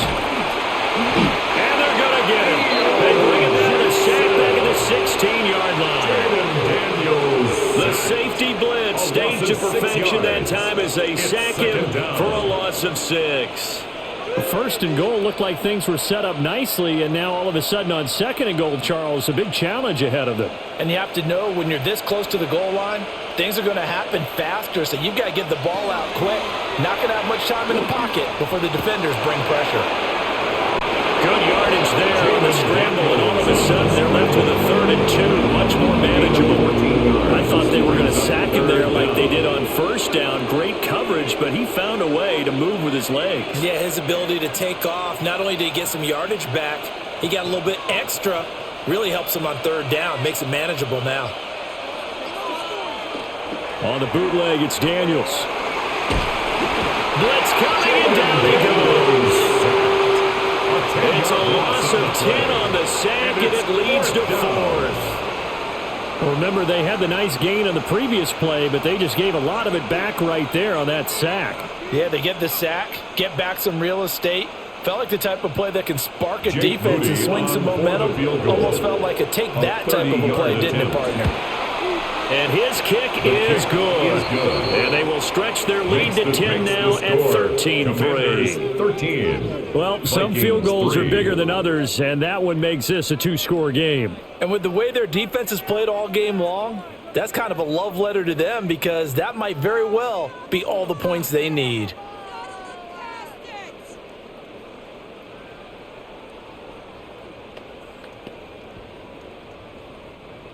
Jake Moody. So here's Moody back out there now to send this one away.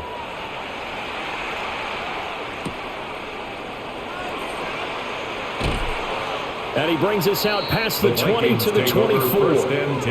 The Vikings ready to go again on offense. A tougher task for them now. That turnover on their last possession led to the field goal, meaning that they have to now try to erase a 2-score deficit here in the 4th. Looking to put a drive together. Trying to shake off the interception from the last drive. He'll look to throw. Oh, he was hit as he threw it there, and that one winds up incomplete. Maybe a little frustration starting to creep in. The offensive line hasn't done a great job of protecting him in this game, and there he was, hit again as he threw it. Yeah, another time on his backside, probably starting to get a little frustrated. Got to keep his composure. Can't let the defense know that they're getting to him. to throw. It's Murray. To Jefferson on the slant. He's going to be dropped following a pickup of 7 past the 30 to the 32. That's a gain of 7. One thing I think that's safe to say defensively, the tackling's been really good. And because of that, it's been very, very hard for them to move the ball because you're not getting the benefits of run after catch. They're tackling them almost on the spot. That means you have to run extra plays, harder to move it. Able to find the open man. That's complete. And he will have a Vikings first down as they get 5 there on 3rd and 2. But correct me if I'm wrong. You're down 2 scores. I don't think you need to rush just yet, but you can't take your time either. Yeah, even if you don't want to commit to full 2-minute offense, you have to up the tempo, up the urgency. Maybe you're starting to call 2 plays in a huddle each time you snap the ball. Here's Murray. Middle of the field to Jefferson. And right now, defensively, you love that, don't you? I mean, you give them that play. And they'll take it every single time. This is almost like nickeling and diming it downfield, and too much time's going to run off the clock. Here now, 2nd and 9 from the 39-yard line. Throwing again, Murray. Now he's going to step up and run. And he'll get up near the 45. They'll spot it at the 44. Well, it certainly appears to me that the defensive guys are starting to look a little bit tired while he still has some fresh legs. Not the biggest gain we've seen on a scramble, but still some positive yardage on a play that initially looked like a sure win for the defense. They'll come to the line. This is 3rd and 3. Pass taken in by his big tight end. And he will have a Vikings first down as they convert on 3rd and 3 with a nice gain of 7 yards.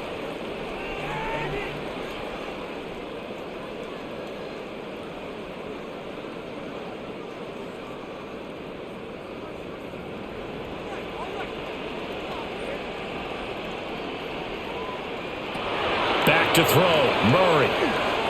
Now he'll tuck this and run.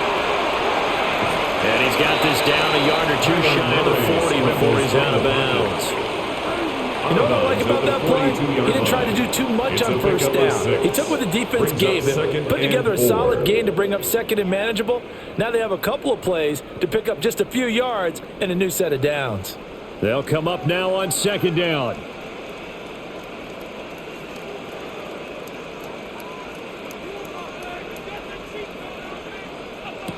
Murray to throw. Throw left side, taken in by Jefferson. The 20. And they will eventually get him down, but he's inside the 5 all the way to the 3. The Vikings going to signal for the first of their timeouts, as they'll get a chance to talk it over after picking up the first down.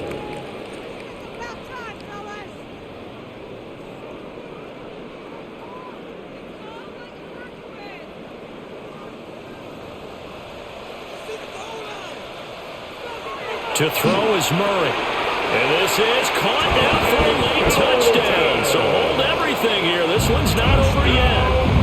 I'm not sure win-win is the proper term here, but it certainly felt like it. They got the touchdown they needed. But if I'm on the defensive side of the ball, okay, you got the touchdown, but it sure took you a long time. Yeah, because offensively, though, you're probably hoping for a 1 to 5 play drive. That one ate up a little more time than they were hoping. You're exactly right, and if you have that 1 to 5 play drive, you actually build up momentum and even more hope. When they had to slog their way downfield, they got the touchdown, but it's almost like, yeah, you know, doesn't feel right. Exactly.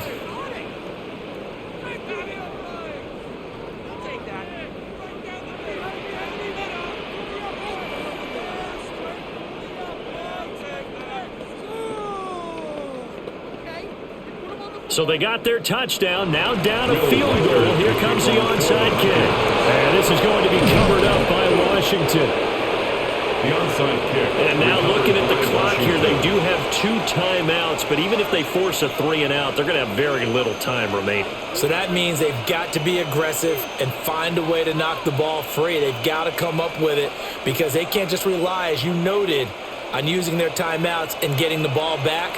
They might not have any time to mount an attack, even if they do play it that way. Get the football. That's their mantra.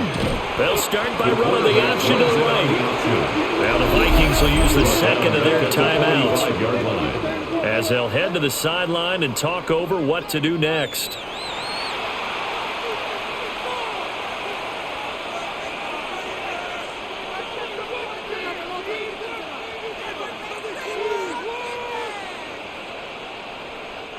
Got to figure the rush is going to be fierce again as they come up 2nd and 13. Now it looks like he'll throw here. Pass caught. It's Lane with it. The Vikings going to use their 3rd and final timeout. 26 yards. As they'll get it with just under 90 seconds remaining. Commanders first down. A gain of 26 yards. And the Commanders first down.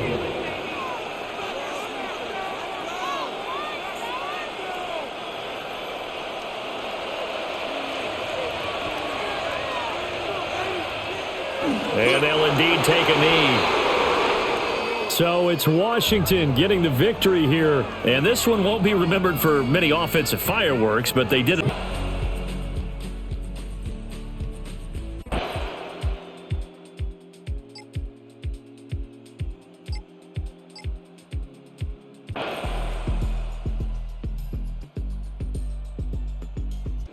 It is a win for our visitors, the Vikings.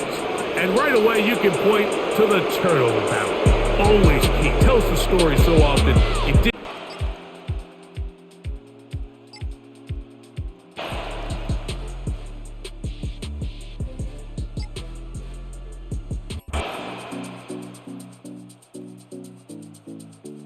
They take valuable time off the clock as well. They have to feel really good about that last completion. Now a first down carry by Jones. And he'll get into the end zone. Touchdown, Minnesota. Aaron Jones, 15 yards. And the Vikings are able to build on to their 4th quarter lead. But that makes this a 2-score ball game. And, you know, the way this thing has been going, Charles, 2 scores kind of feels like 3 or 4 scores. Yeah, it's a great observation. It's been a heck of a battle, hasn't it? And points have been at a premium throughout this game. So you have to wonder, is this going to be too much for them to overcome? Extra point right down the middle. And his guys will take a 10-point lead.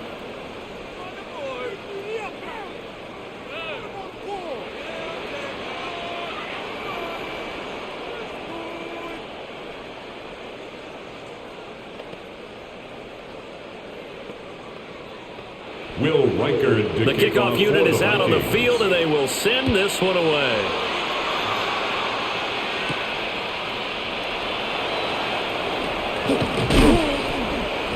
And he brings us out past the 20 to the 24. The Chicago offense set to get started. And the script really is flipped for them. The momentum on the other sideline, and now they have to try and battle back from a 2-score deficit. Looking to put a drive together.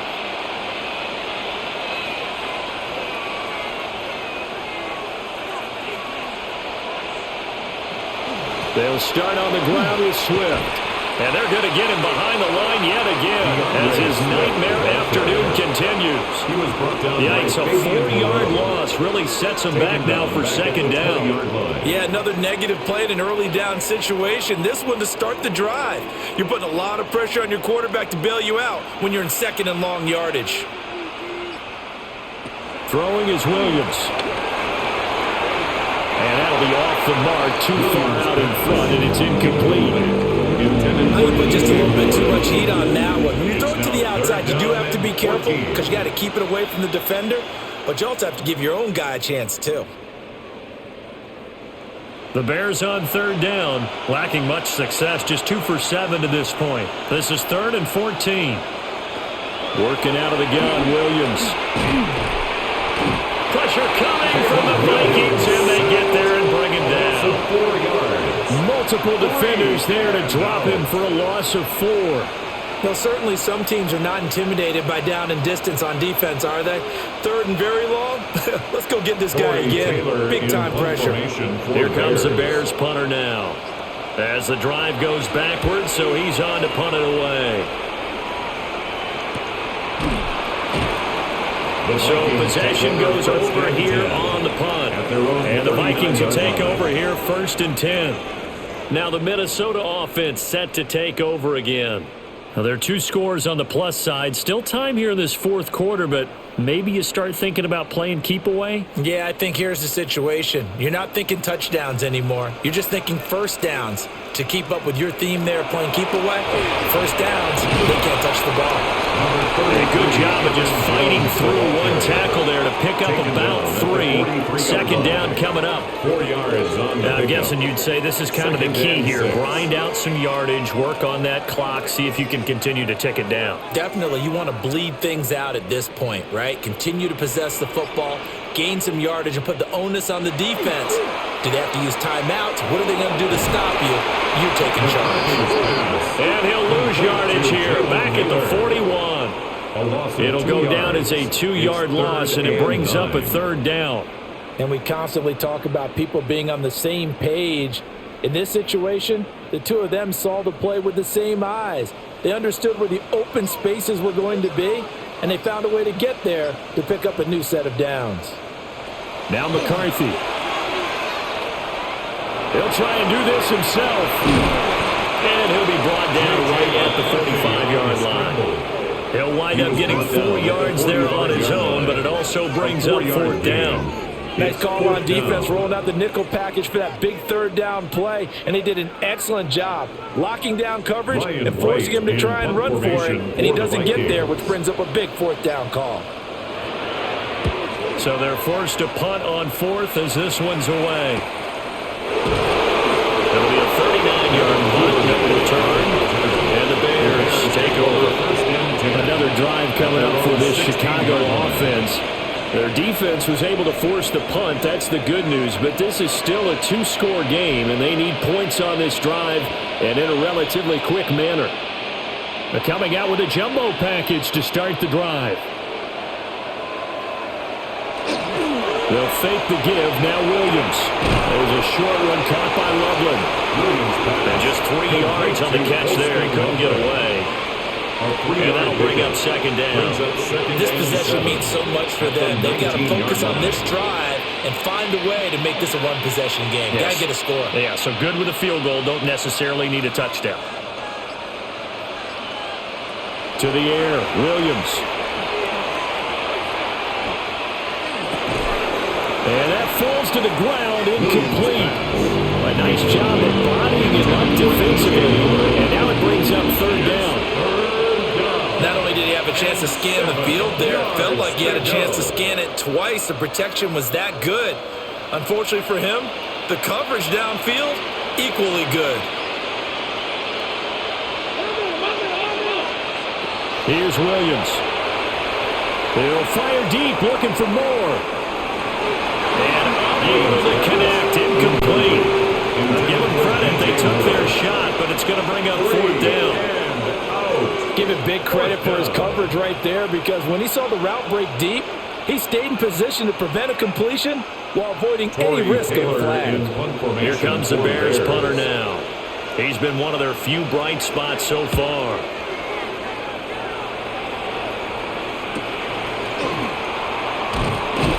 They'll call this a 41-yard punt, 7 on the return. And it will be Vikings ball, 1st and 10. And now out comes Minnesota. They've got a chance now to put this game away following that last defensive stop and punt. Looking to put a drive together.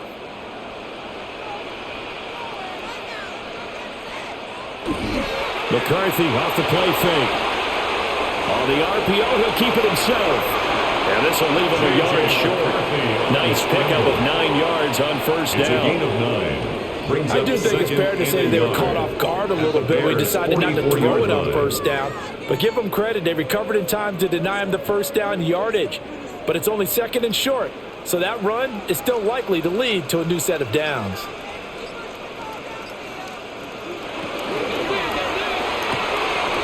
Quickly to Addison here. And he is out of bounds inside the 35.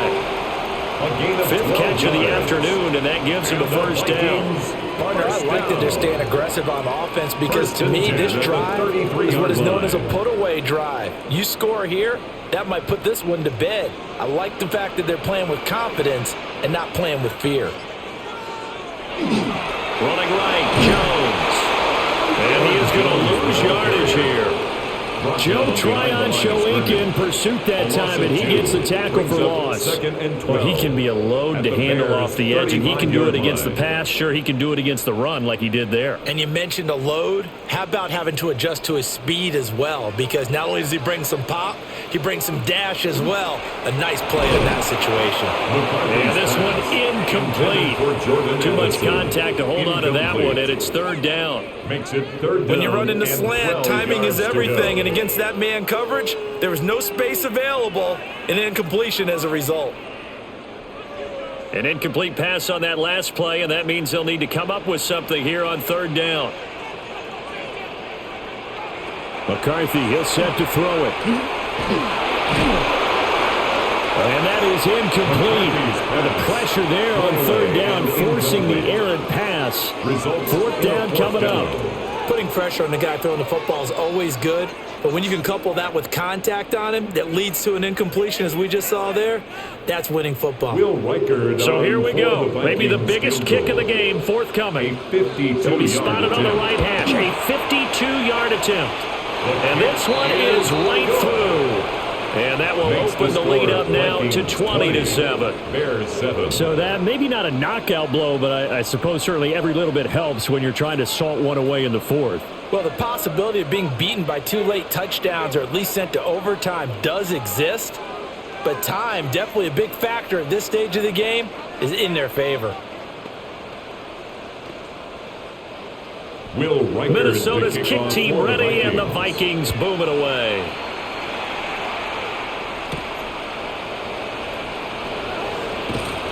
And able to get this out to the 25. And now Chicago getting ready to go as they take the field. And right now these guys, they're shuffling a little bit, maybe doubting, because 3 straight drives have ended with them punting the football away. Yeah, so you start pointing fingers at each other a little bit, asking a lot of questions. What are you seeing? What are you getting? Maybe trying to narrow down your playbook a little bit and maybe get simpler rather than more complex in order to try and fashion together a drive. And this will be a Bears first down as the tackle made here at the 36. And hold on here, because on that last run, it looks like we have a player who was shaken up. Well, now they're going to come out and take a look at this injury, and we'll be back in a moment. So from the 36 now, 1st and 10. Once again, it's Swift. And he puts his head down and gets up to the 42 for a gain of about 6. Consecutive positive runs for him on the last 2 snaps. He certainly appears to be trying to put the offense on his back and just move them down the field, but his number is called. The way he's running it, I keep going back to him. From the 42-yard line, here's a 2nd and 4. To throw, Williams. He's going to leave this for his running back. It's complete.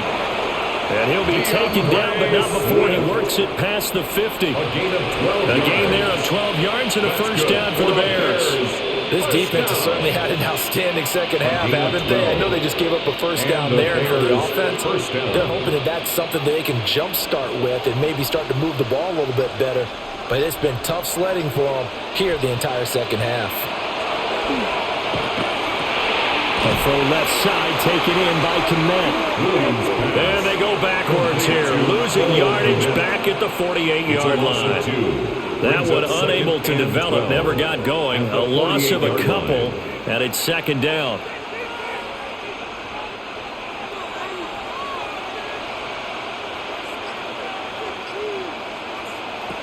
From the shotgun, a throw for Williams.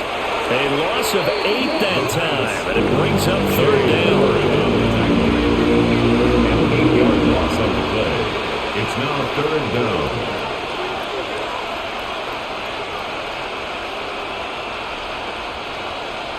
Facing some long odds here if they hope to convert, as they're well behind the original line of scrimmage. Now on 3rd and long, they'll look to throw. That's downfield. He's got Loveland. And this is going to turn into another first down as the tackle is made at the Vikings' 34-yard line. You cannot write these guys off just yet, not with a quarterback like that under center. You mean it actually crossed your mind with him running the team that you could actually maybe write this game off? Not yet. Not a chance. Not with him. We've seen it too many times. first down. He'll drop to throw. He's got this complete to Burden. And he's going to get this down near the 20-yard line. Back-to-back nice plays, 12 yards that time and a first down. But correct me if I'm wrong, you're down 2 scores. I don't think you need to rush just yet, but you can't take your time either. Yeah, even if you don't want to commit to full 2-minute offense, you have to up the tempo, up the urgency. Maybe you're starting to call 2 plays in a huddle each time you snap the ball. Back to the running game with Swift. And he is in. Touchdown, Chicago. DeAndre Swift. A 21-yard touchdown run. And the Bears have made it a 1-score game again here in the 4th. Well, they've done a pretty good job keeping him in check to that point, but he finally breaks off a nice run here and gets into the end zone. And it just takes one, doesn't it, partner? That can undo a lot of good work that the defense has done to that point. You break off one right there, and everything suddenly looks bad for you.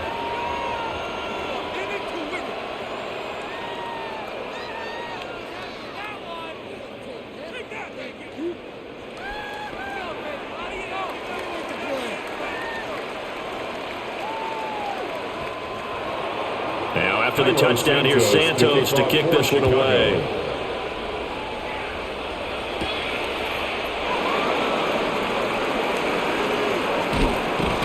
And all in all, a pretty solid return. Nearly got it to the 35. They'll mark him down officially at the 34. Minnesota now ready for their next possession.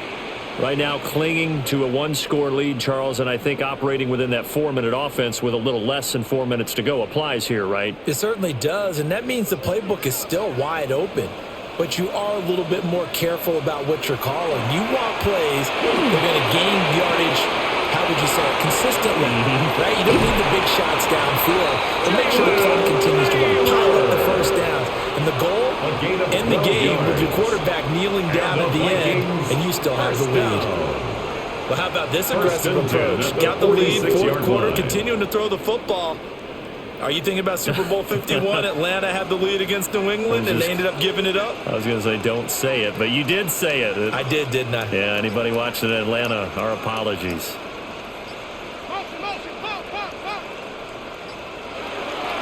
On play action, McCarthy. Going underneath, he's got Hockenson. Now the Bears going to call the first of their timeouts.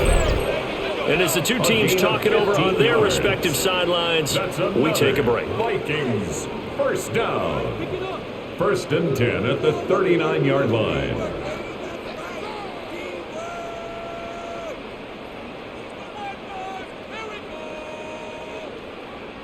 So into Bear territory now. This is 1st and 10 at the 39-yard line.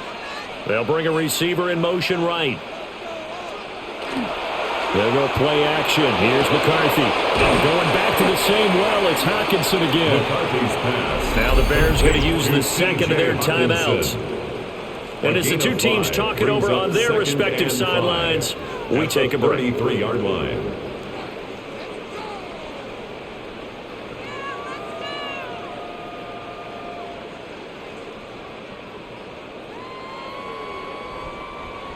From the 33, here's 2nd and 5.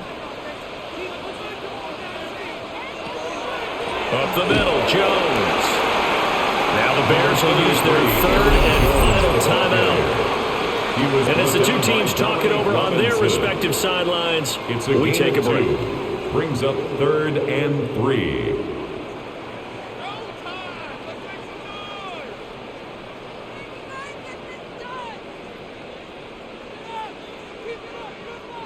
As big of a play as we've had in this one so far. This is 3rd and 3. Here's McCarthy. Look in the middle of the field, and he's got a man complete. And he's going to have another first down as the tackle's made here at the Bears' 15-yard line. What a drive this has been, just chewing up the yardage. And here's one of their best plays yet as they finally get down into the red zone and look to finish this off with 6.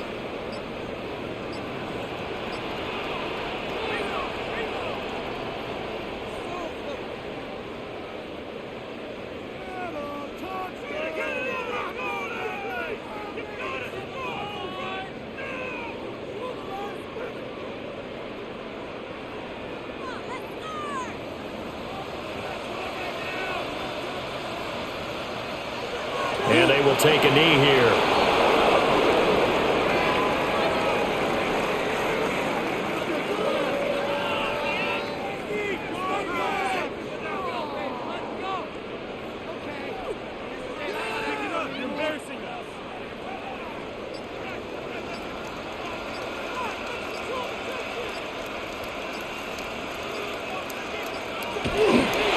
An inside give to Jones.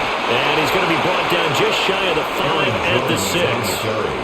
This defense needs a big play in the worst way because so far, they're not putting up much of a fight. If they don't get a stop here soon, this game could be over for them.